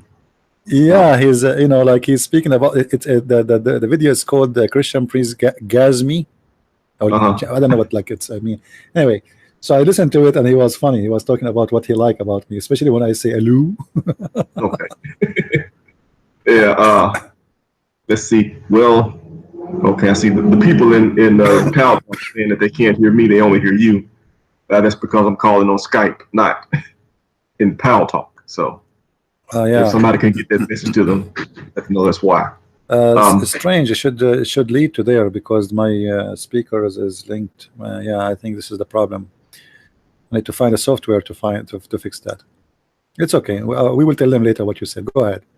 Okay. Yeah. Well, they can. Yeah. If you want to hear him, what he's saying, here we go. This is the link of YouTube. You can mute Paltalk and click at the link in YouTube, and you will hear what he's saying. That's very easy. All right. Go ahead. Yeah. Because one thing I actually wanted to the lady in Paltalk, Anna, she's asking questions about Islam, and it seems like she's looking for a consistent theology, reading the text and trying to develop a theology from the text of Islam. And I was just going to save her the trouble and get to the bottom line, tell her what the bottom line is. The bottom line of Islam and all the hadiths and everything else is that Muhammad is supreme. That's the bottom line. And she would get an easier understanding of it if she kind of walked through the history of it. And at every point, she would ask herself, how does this help Muhammad? When this verse was revealed, how did it help Muhammad? Because that's what the Quran does. It serves Muhammad. The idea is not really to bring us closer to God. It's to be the slave of Muhammad. Yeah, that's what it is. It's not to bring us closer to God. It's to put us under Muhammad, under the feet of this man. Right, under Muhammad, and you see that throughout. It's really the only consistent thing. Everything else you see in one place, it will say this idea, and then the next place it's against that same idea. But the supremacy of Muhammad That is the point.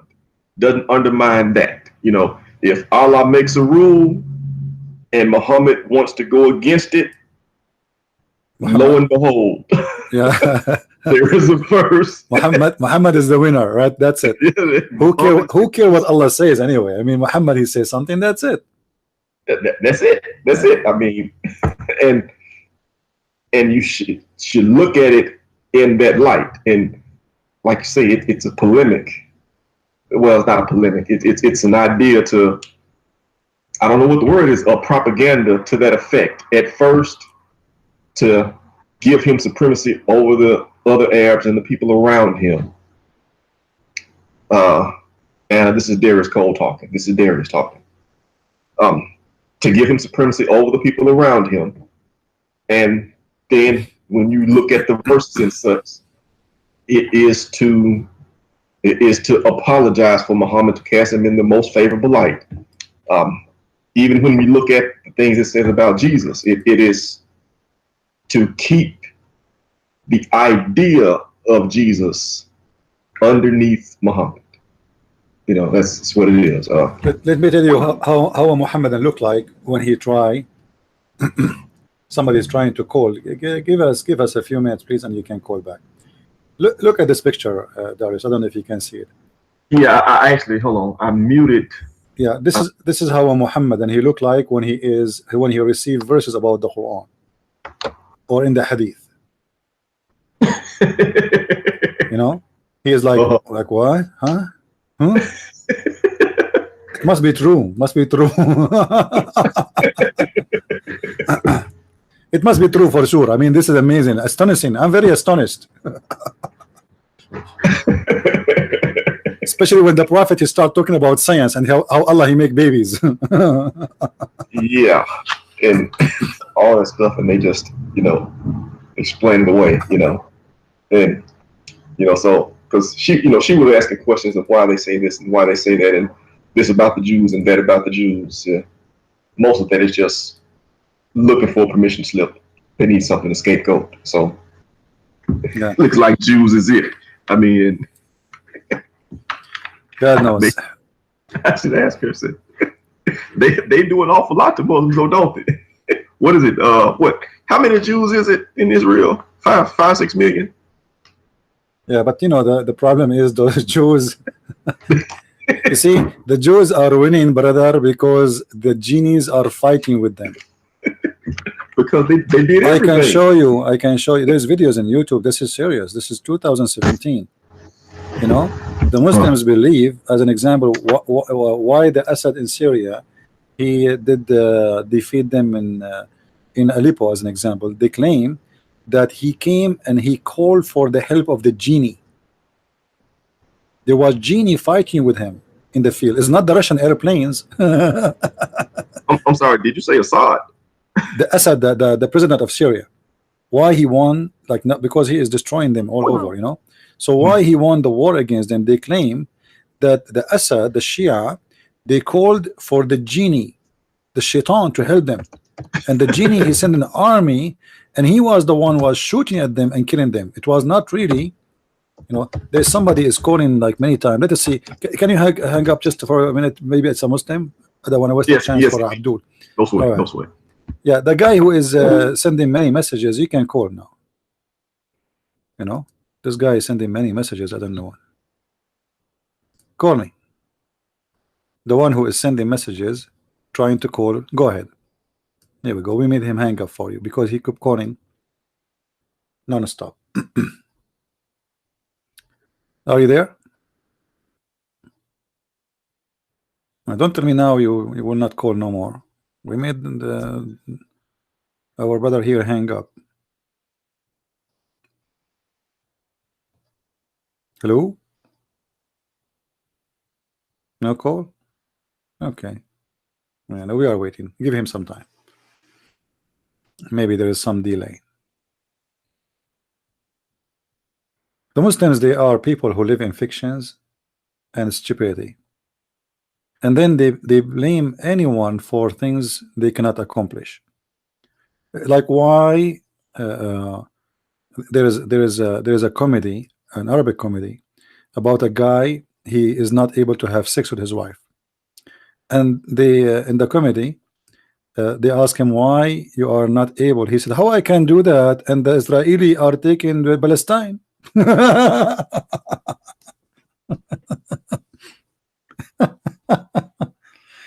I mean, obviously his private part cannot function no more because of the Jews. And this is exactly what Muhammad he said to them. If you remember, Muhammad he said in the hadith, if there is no Jews, there is no food will decay, will be damaged. So he blamed the Jews even for the food to be damaged. Why we have a damaged food? Why? Because of the Jews. Look at this. Do you see it? The Prophet said, but for the Israelis, meat would not decay. So why the meat decay? Why the meat damage? Right? Because of the Jews. This is not something new. They inherited it from the madman Muhammad, who hate the Jews to death because they expose him. They did not accept him as a prophet, and he revenged from them by killing them, raping their women, chopping the heads of their men, taking their children as sex slaves.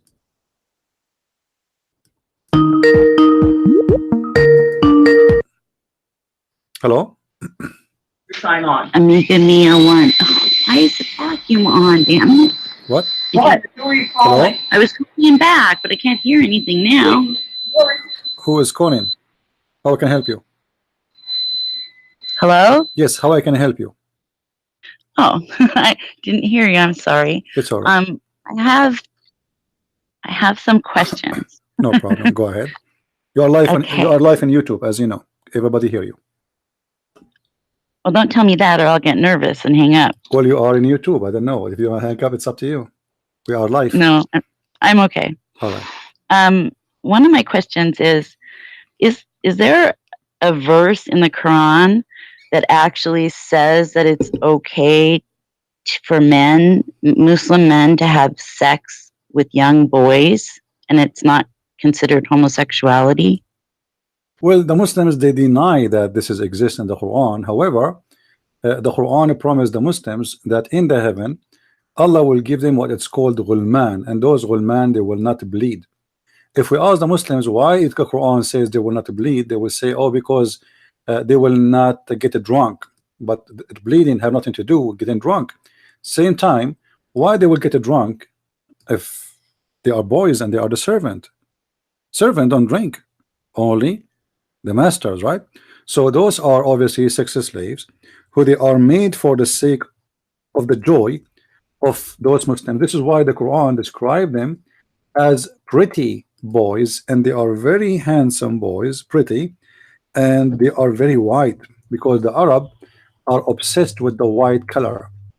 So if you read with me So here in chapter you're not 52, talking about the 40s. You're talking about the young men that are servants. no, in those are heaven. not young. Those are not young men. Those are boys, not young men. No, they are not. They are not young men. Those are boys. It says here. This is chapter 52, verse number 24. It says, وَيَطُوفُ عَلَيْهِمْ غُلْمَانٌ لَهُمْ كَأَنَّهُمْ لُؤْلُؤٌ مَكْنُونٌ. And around them, there will be the Muslim. They translate this as servant, but those are young boys who they are very pretty and very white, like pearls, you know. Right. So what is the duty of those boys? The Muslim, they will say they are servant, you know, they will serve us. But if you know, if you have some extra knowledge about Islam, you will know that you know, in the heaven of Allah, if you wish to have something, you should just say, just wish, it's going to be in front of you. As an example, Right. if you see a bird in the sky and you like it, the bird will be cooked in front of you, and then after you eat it, there's no bones will be left and there's no garbage.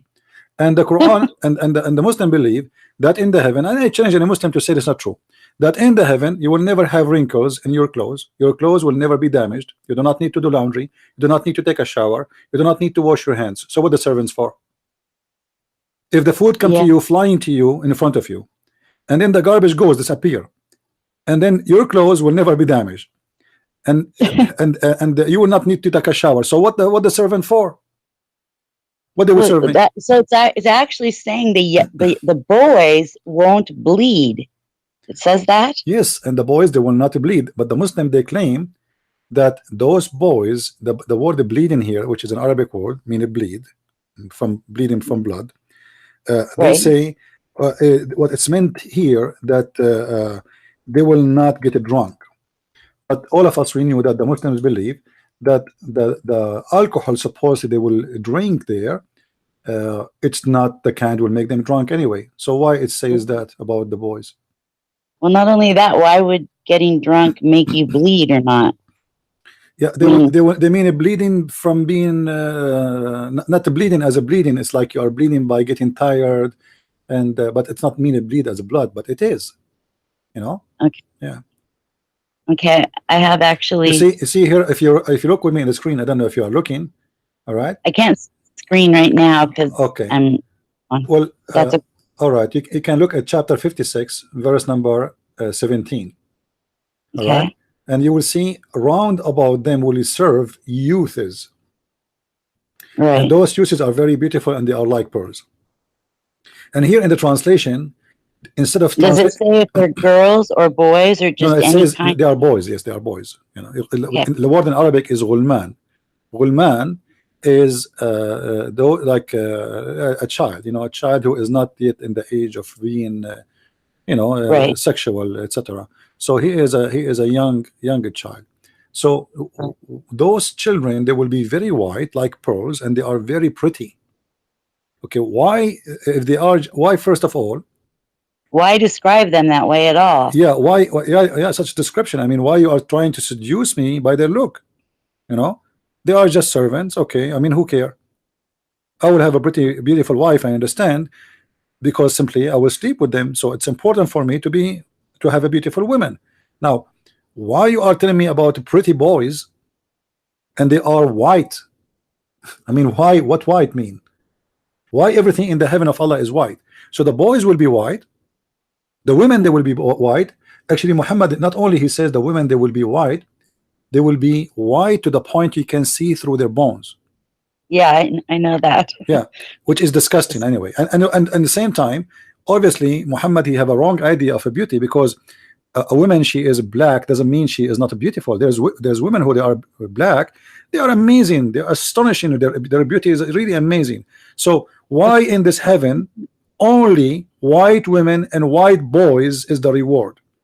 And why the Muslims cannot enter heaven and they are black? Because the Quran says يَوْمَ تَبْيَضُّ وَجُوهُ وَيَوْمَ تَسْوَدُّ وُجُوهُ. The day Allah will make faces white, and the day He will make faces black. Supposedly, according to the interpretation, that that day, the judgment day, all the non-Muslims Allah will make them black, and all the Muslims Allah will make them white. So you will be white before you enter heaven. Muhammad Ali would be made white before he went into heaven. You have to get to be white, otherwise you are not qualified. It is the KKK heaven. It is the KKK heaven, you know. So yeah, before you enter this heaven, Allah, He will change your color because you aren't qualified if you are black, and then the reward is inside is white creatures, white women, and they are white to the point you can see through their bones, which is very disgusting, very stupid, and it doesn't make sense. Where is the verse that says what you just said, that at the judgment day, the people that are Muslims, God will make them all white before they go into heaven, and everyone else will be made black? Is there a verse? Yeah, sure. You know, here we go. يوم تبيض وجوه وتسود وجوه. This is a chapter 3, verse number 106. You can go and read the interpretation of Ibn Kathir in English, even though it's in English trying to hide it, but it says it clearly that in that day, if we go to the chapter 27, verse number 82, it says too that Allah will send a beast. Her name is a Jassasa. And this Jassasa, this beast, will come from the ground and is going to have the stick of Moses and the ring of Solomon in its hand. And then the one it hit him in his face, he is a Muslim, is going to leave a small spot which is white, and then all his face will turn to be white. And then will hit the kafir, which me and you, with small spot, will make a small spot in our face, a black spot, and then our face will turn on our body too, all of us, we will turn black. And then when the believers and disbelievers sit together, they will recognize each other by saying, "Oh, black, oh, believer." You know what I mean? So the believer Yeah. is the believer is the white, the disbeliever is the black person. You know. Right. I advise you to read the chapter 27, verse number 82. You know, where you can read the interpretation of this verse, which is very funny. Speaking about the beast will come from the ground, and he is going to teach Quran, and you know, he's going to get the stick of Moses in its hand and the ring of Solomon. It's like you know, it's superstition and fictions and the Lord of the Ring. And why God want to send a beast coming from the ground holding the stick of Moses and the ring of Solomon? And why God he need to separate us between black and white? You know, if the point is to recognize who is the bad and who is the good, right? Well, Right. can't God knows who is bad, who is wrong, or who's good without changing the color? Well, not only that, didn't God create all of the different people that have different colors? Why would he create so many different? Well, this is a different story. You know, according to the hadith, like the one in English, it doesn't say that actually, but in Arabic, it says that when Allah created the man or mankind, he created them from the shoulders of Adam. So from the right shoulder, Allah he created the white people, and he sent them to heaven. And from the left shoulder, Allah created the black people, and Allah he sent them to hell. So this is the destiny. That's why we were talking about before about destiny, that everyone have a destiny, and the destiny is obviously for the black is to go to hell. So the one he is the black, he will go to hell according to Muhammad, and the one who is white will go to heaven according to Muhammad. The Muslim, they will say to you, no. They will say to you as an example, Muhammad he have a slave, his name is Bilal. Right. And Bilal he converted to Islam, and he was the first one to call for Adhan, which means Allahu Akbar. But you know, if Muhammad he believed that Bilal is a qualified to go to heaven, and he is a good person, why he did not free him from his slavery? Right. You know, why he kept him as a black slave? Bilal was calling for Adhan not because it was a choice, because he was a slave. The white Arab, they are sleeping, and he is 5 a.m. in the morning going up in the roof screaming like crazy. And you know, at that time there's no microphone, right? Right. Screaming Allah Akbar. Nobody want to do that. Everybody is asleep. The masters are asleep. The slaves are the one who do the job. Muhammad he go to collect money. Who is the one who collect the money? Bilal. But do Bilal own any of the money? No. Do Bilal have a salary? No. He's a slave. You know. So that's in the hadith. Yeah, all the stories in hadith. You know, you will see Bilal. He said to Abu Bakr, "If you bought me for the sake of Allah, well, you know, release me for the sake of Allah. If you bought me for yourself, well, keep me for yourself, because Muhammad died, and still Bilal is owned by Abu Bakr." All right. Well, obviously, like I don't think that Muslims they don't have a good worldview to understand evil and good. So, I mean, that's no, they do. They do. Listen. You see, the problem is what is good and what is bad. The Muslims have different idea of good and bad. It is right. It is good to rape a woman. She is not a Muslim. Muhammad he did that. So this religion fabricate upside down the good and bad. You know, the Muslim they use words the same as we use. As an example, the Muslim they say we are against adultery, but Islam, you know, Islam, all of it is about adultery. that was one of my other questions. Yeah, you know, when you say to me you cannot do adultery, and then you say to me you can hire a woman for one night stand and pay her money, and that is marriage. That is adultery. Well, not only that, but I don't understand the adultery concept for a man. If I understand if you're a married man, a Muslim, and you had committed adultery with another Muslim married woman. But apart from that, if you're a Muslim man and you can have sex slaves, and it's okay for you to rape non-Muslim women, I mean, adultery is not. I have more than this. I have more than this. What about Muhammad making a chapter for himself in the Quran, saying any woman she can give herself to sleep with him. Is that adultery? A Yeah, that's why license, a license from God, his God, saying to him, any woman she can give herself, take off her panty and sleep with you. And it's called she offer herself. I mean, Muhammad is married already and he have many wives. Why God he make a chapter, and this chapter only for Muhammad, not for the Muslims? Right. So, but that's in the Quran. It wasn't yes, Aisha that said no, that? this is a chapter 33, chapter 33, verse number 50. So, you know, any woman, open license, she can offer herself. And then Muhammad, Right. after he made this verse, he noticed that some women, they are coming to him offering themselves and they are ugly. So he said to himself, I put myself in yeah, this is what happened. He said to himself, man, I put myself in trouble now. Look at those women. Some of them, they are really bad, you know. So now he want to withdraw the offer that any woman she can offer herself. So what he said, and it's up to you to delay some for later or reject some. I mean, what?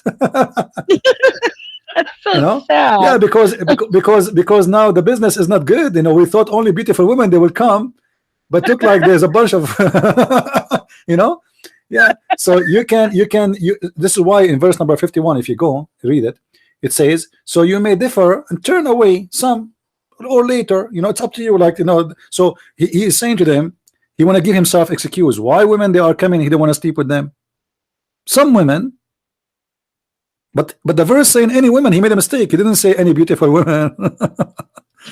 He didn't say like, yeah, he didn't say any good looking. He didn't say like you have to have certain he said any women, any believer woman, she want to give herself to the prophet so he can, excuse my language, if her. But he, you know, but then when the ugly ones start coming, and Muhammad now he cannot accept those, so he have to give himself a way to escape. So he made verse number 51 says, and Allah told me I may delay some of you and maybe for later and choose some of you for now. so sad. What a scam. No, it's not it's a scam, you know. And if people choose to be stupid, this is their problem. So well, you see the Muslims, most of the Muslims, by the way, they knew, but you know, who dare imagine. Well, I have 2 other questions. I don't know if you have time. I don't have time. I'm going to leave tomorrow.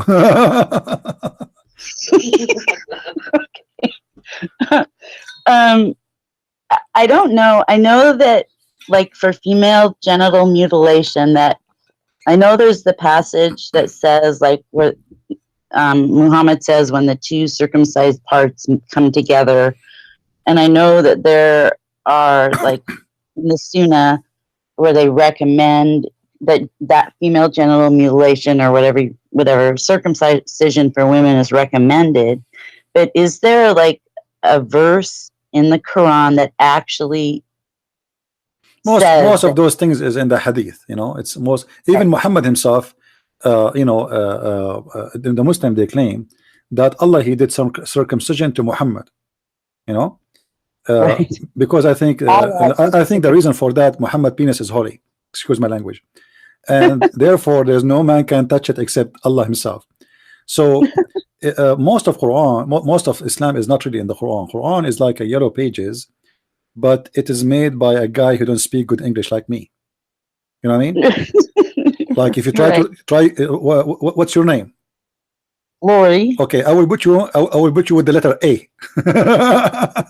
So if people look for your name, they will not find you there. So this is exactly what the Quran is. It's a yellow pages book, and nothing is put in the right place. As an example, you know, you will see in the beginning of the Quran, it says that today Allah he completed your religion for you. You know, okay, how you say I completed your religion for you, and this is in the beginning of the Quran. Today is religion is complete. How that can be? You know, this is a verse should be exist at the end of the Quran, and but the Quran's not in chronological order. That's the problem. There's like nothing. Quran, nothing in the Quran is logical. You know, like here we go, chapter 5 verse number 3.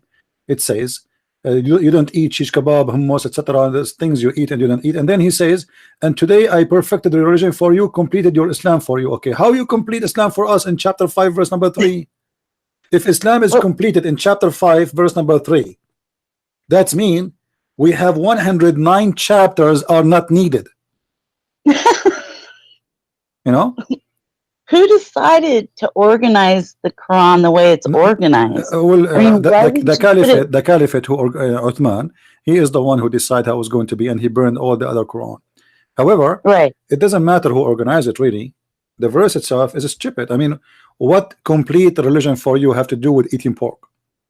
I mean, imagine I say to you, today I make lawful for you to eat Taco Bell, and today I complete the religion for you. Thank you very much. It's perfect now. I mean, what Taco Bell have to do with this? Religion is about eating pork and Taco Bell. What perfect Islam for us? I mean, there's a million a question nobody can answer yet.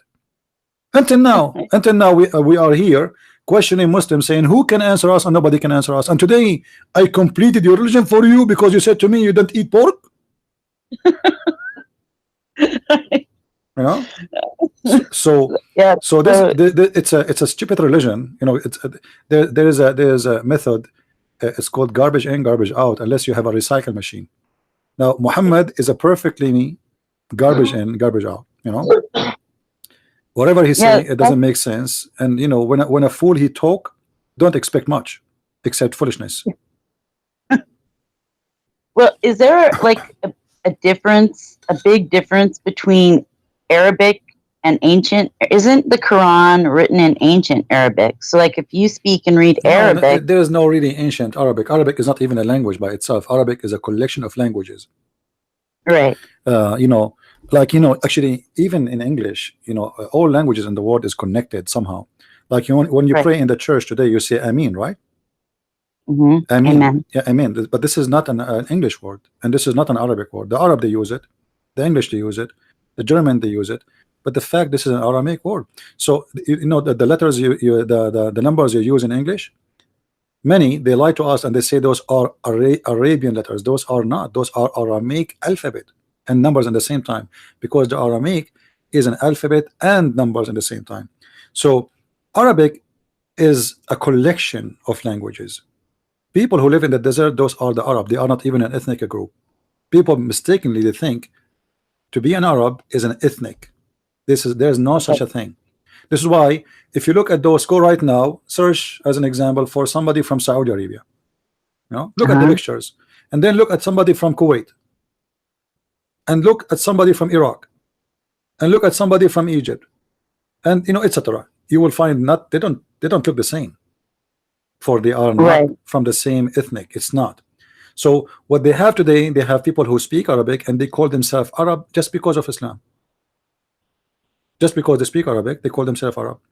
You will see a guy, a Somalian boy, who have nothing to do with the Arab, denying his African root, claiming that he is a white Arab, because they are, you know, what Islam does, make every Muslim, it's like an honor for him to be an Arab. You know, this is why you see when Osama bin Laden he went to Afghanistan, he became a big shot. Why? Because he's an Arab. Like, it's a big deal. I know a guy. He went to Bosnia, you know, in Sarajevo. He was a student. He's an Arab Christian, and he for some reason his family stopped sending money for him. You know, they cannot send money for him, so he's looking for a job. A friend told him those people, they are looking for an imam in the mosque. He said, what? He said, do you like to work an imam in the mosque? Imam is the one who lead the prayer, right? He said, because you speak Arabic, you can do it. He said, but I'm not a Muslim. He said, who care? They don't know. They told me about the story. I said, shame on you, man. This, how you do that? So this guy, he went to the mosque and he went like for 6 months there. He is reading for them Quran, and he's told me most of the time I'm saying things have not, it's not even in the Quran. Like I'm just making fun of them, and nobody knows what I'm saying just because it's Arabic. And everybody say at the end when I finish, I mean, I said, okay, thank you, I have to go home now. So it was a, you know, they most of them, they have no idea what Islam is about, especially those who don't speak Arabic. Like if you go to countries like Indonesia, Europe, they praise Islam too much because of their ignorance. Right. The ones who speak Arabic is the most who laugh at Islam. But there's two kind of them. There's the one who laugh and is not shy of them, you know, shy of saying it. But most those, there will be people who live in the West, and there's people who laugh but secretly, because they will get killed if you say that in public. And that is you know, what the Muslims try to keep under the ground is not to give a freedom, because the second you give a freedom, Islam will collapse. I don't know if you saw in YouTube the strikes in Iran against the mullahs government. Right. All those, yeah, all of those on the street are against Islam. All of them. All of them, you know. So just give a freedom and you will see Islam will collapse in Iran. I guarantee you, if the Islamic government of Iran collapse, Islam will never come back to Iran again, because now those Muslims there, who they are Muslim by name, they knew what is the real Islam it is, how ugly it is. Right. But do you think the people, like the top leaders and scholars that read and study, do you think they really believe some of them Islam? some of them, you know, like it's a business in the same time, you know, it's a big business, and you cannot imagine how much money you will make if you are in that position. You know, they live like kings. They live like kings. You know, there is all the scholars who live in Saudi Arabia, as an example. They have big, huge villas. You know, like there's a guy, they made an interview with him. They told him that your villa cost almost $27 million. You know, and he said, why not? Allah gave us the money to spend. Why not? He have a lot of servants, a lot of slaves, and he is supposedly a humble Muslim doing preaching for Islam. You know, when somebody speak too much about God, and then he spent so much money and on in a house, obviously he, you know, his religion is a cult, because there's millions of people are dying from hunger. You know, I need a house too. You need a house. I need food. Nothing wrong with that. But when I spend a $25 million or $27 million in a house, and then my people in Somalia, 25 or 27,000 people dying every month, and they are children. Right. So what kind of a scholar I am? What kind of a believer I am? They are a hypocrite. They are doing business. You know?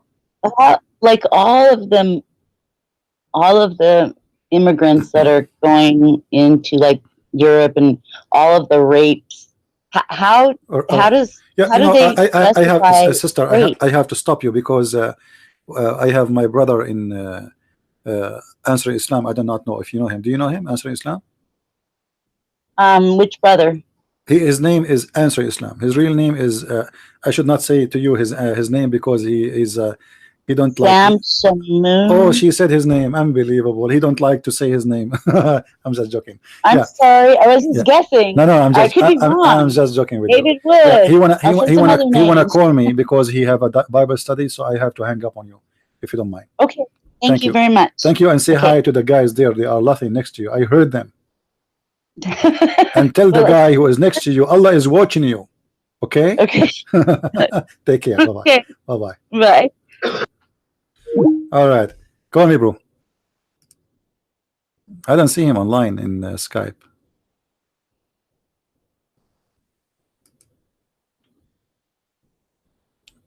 He's going to call me in Skype, or want to call me where?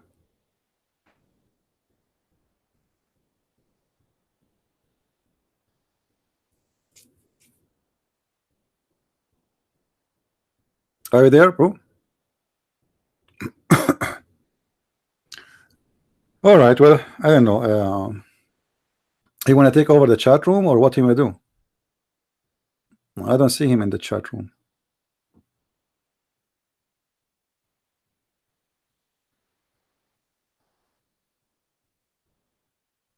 I'm not sure.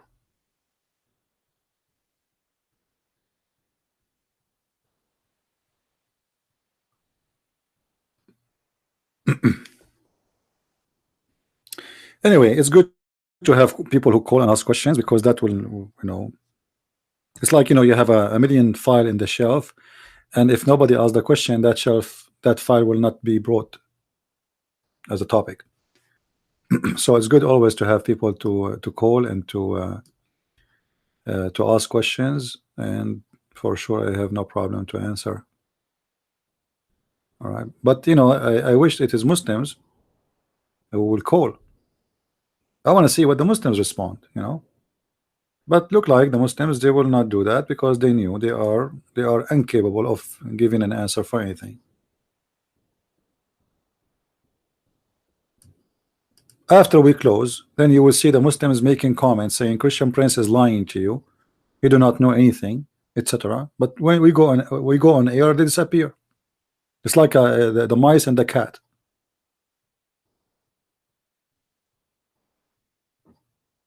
It's like a cockroach. You turn the light on, he hide. You turn the light off, he's gone. Oh Lord. Any Abdul?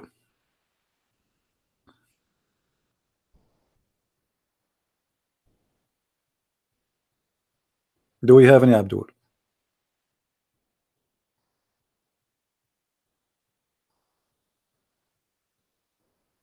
We are waiting for brother Sam Shamoun to call us.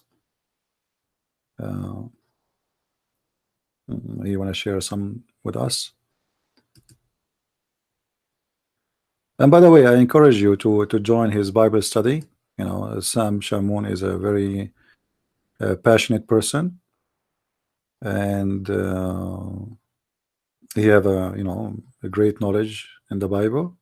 So if you have questions about it, just be careful with him, because he don't have too much patience. He's not like me, but still, you will have a good time with him, and you will learn. Especially, like give him a question the Muslims they say about the Bible. You want to learn how to refute it, how to answer it. You are in the right place. All right. Why he left ABN? Well, why he will not? I mean, ABN, is it do he work there? No. I used to go there voluntarily. I don't go there too no more. But I don't like to talk about them. God bless them. God bless anyone who do a work of God. But nobody is perfect. So people, they might differ about things. It's okay. You do not need them. They do not need him. Right?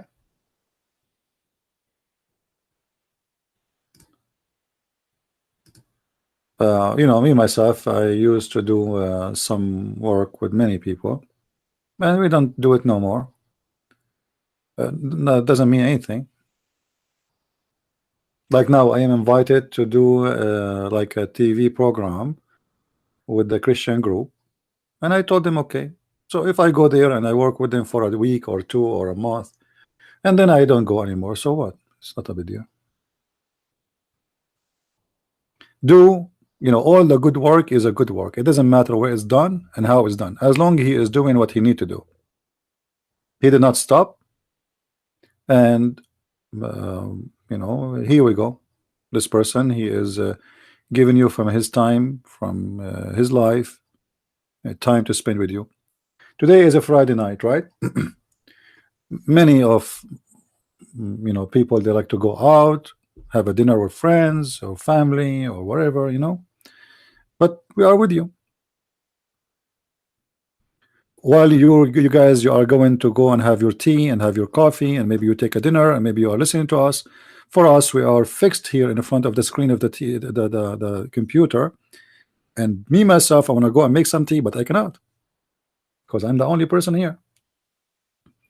And the Muslims, they think I have a secretary, I have I have a team, I have an army work with me, but I understand why they think this way. They ask themselves, there's no way one person is doing all this work. But it doesn't matter what they think. The important is how many people they are going to watch this video and how much they will learn from it. As long as the message is delivered, it doesn't matter how you deliver it. And in case you do not know, if anyone or any of you would like to invite me to his church to do seminars, I'm willing to go, and it's for free. I don't charge money. All right, it's totally for free. You know, some fake false people, they put conditions, or, you know, how much you pay them, etc. We don't do business here. We are not in the business. If you want to help, you can just buy me the airline ticket and give me a couch to sleep in when I am there, and I will pay for my sandwiches. Good. Nothing more. Do we have any Abdul?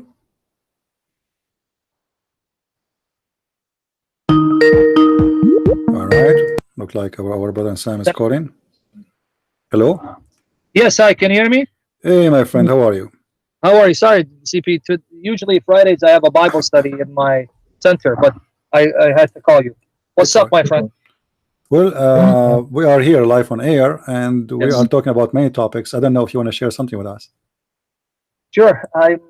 Like I'm saying, I'm killing two birds, one stone. Usually every Friday, 7:30 at the center that I'm part of. All right. I do a local Bible study for people that come in, and so I try to put it on Paltalk. But today I was going to be talking simply about Jesus in the Old Testament and Romans 10. I was going to break it down, but your topic is more towards refuting Muhammad and showing that he is a son of Satan. There's no one better than you to do that. But you know what I like? I look forward to, CP.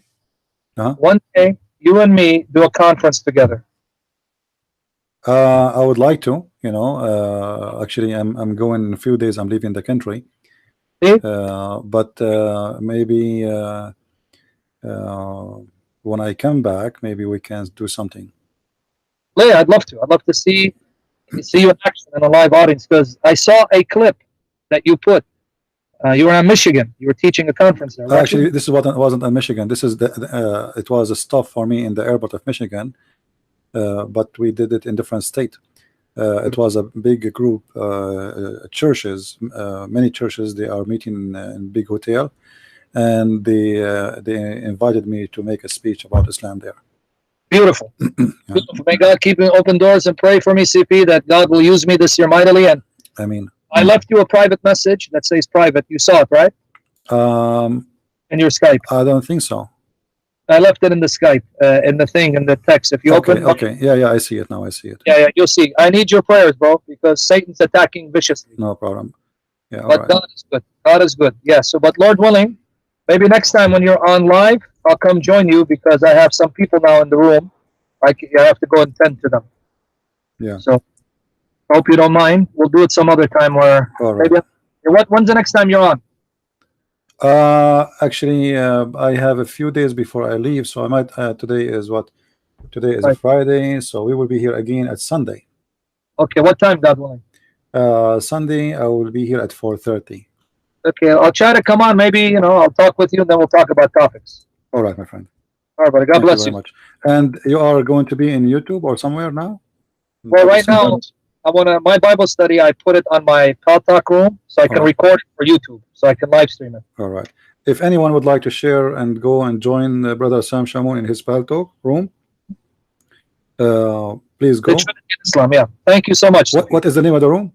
The Trinity in Islam. The Trinity in Islam. Anyone would like to share? I'd like to go there. If you have a questions for him too, he would be happy to answer you. Yeah, it's only on the Bible though. Let him know. Yeah, if you have a question, but if it's still sometime there's a questions about Islam, but they are connected to the Bible, maybe you can answer. Oh yeah, that's yeah. Because I try to keep this only on the Bible for the people that come Fridays. Not every one of them is into apologetics. So, but yeah, if it's related to the Bible, that's fine. Yeah. All right, my friend. God bless you. And God bless. Thank you. All right. Well, great to have this brother.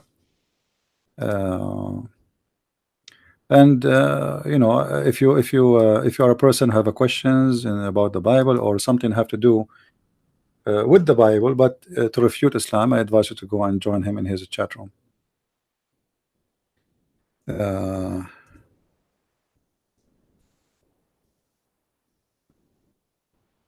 Now it is already 8:25 here, so I think it is time for me to go because I need to go.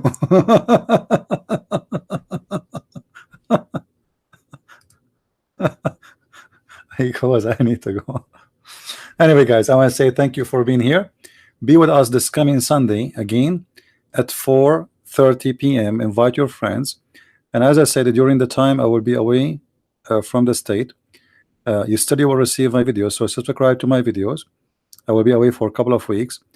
You will have my videos posted online, and as usual, they will be good to watch, good to learn from, and good to share. So next Sunday I will be here, and I might open Monday too. All right, depending how much I'm busy. And then after that, you will receive videos from me every Wednesday at least, and I think maybe every Monday. We will see, you know. But every Wednesday for sure, you will have a video from me while I am away. Thank you very much. God bless you, and see you this coming Sunday again. Christ is Lord. Islam is false. And see you soon. Bye-bye.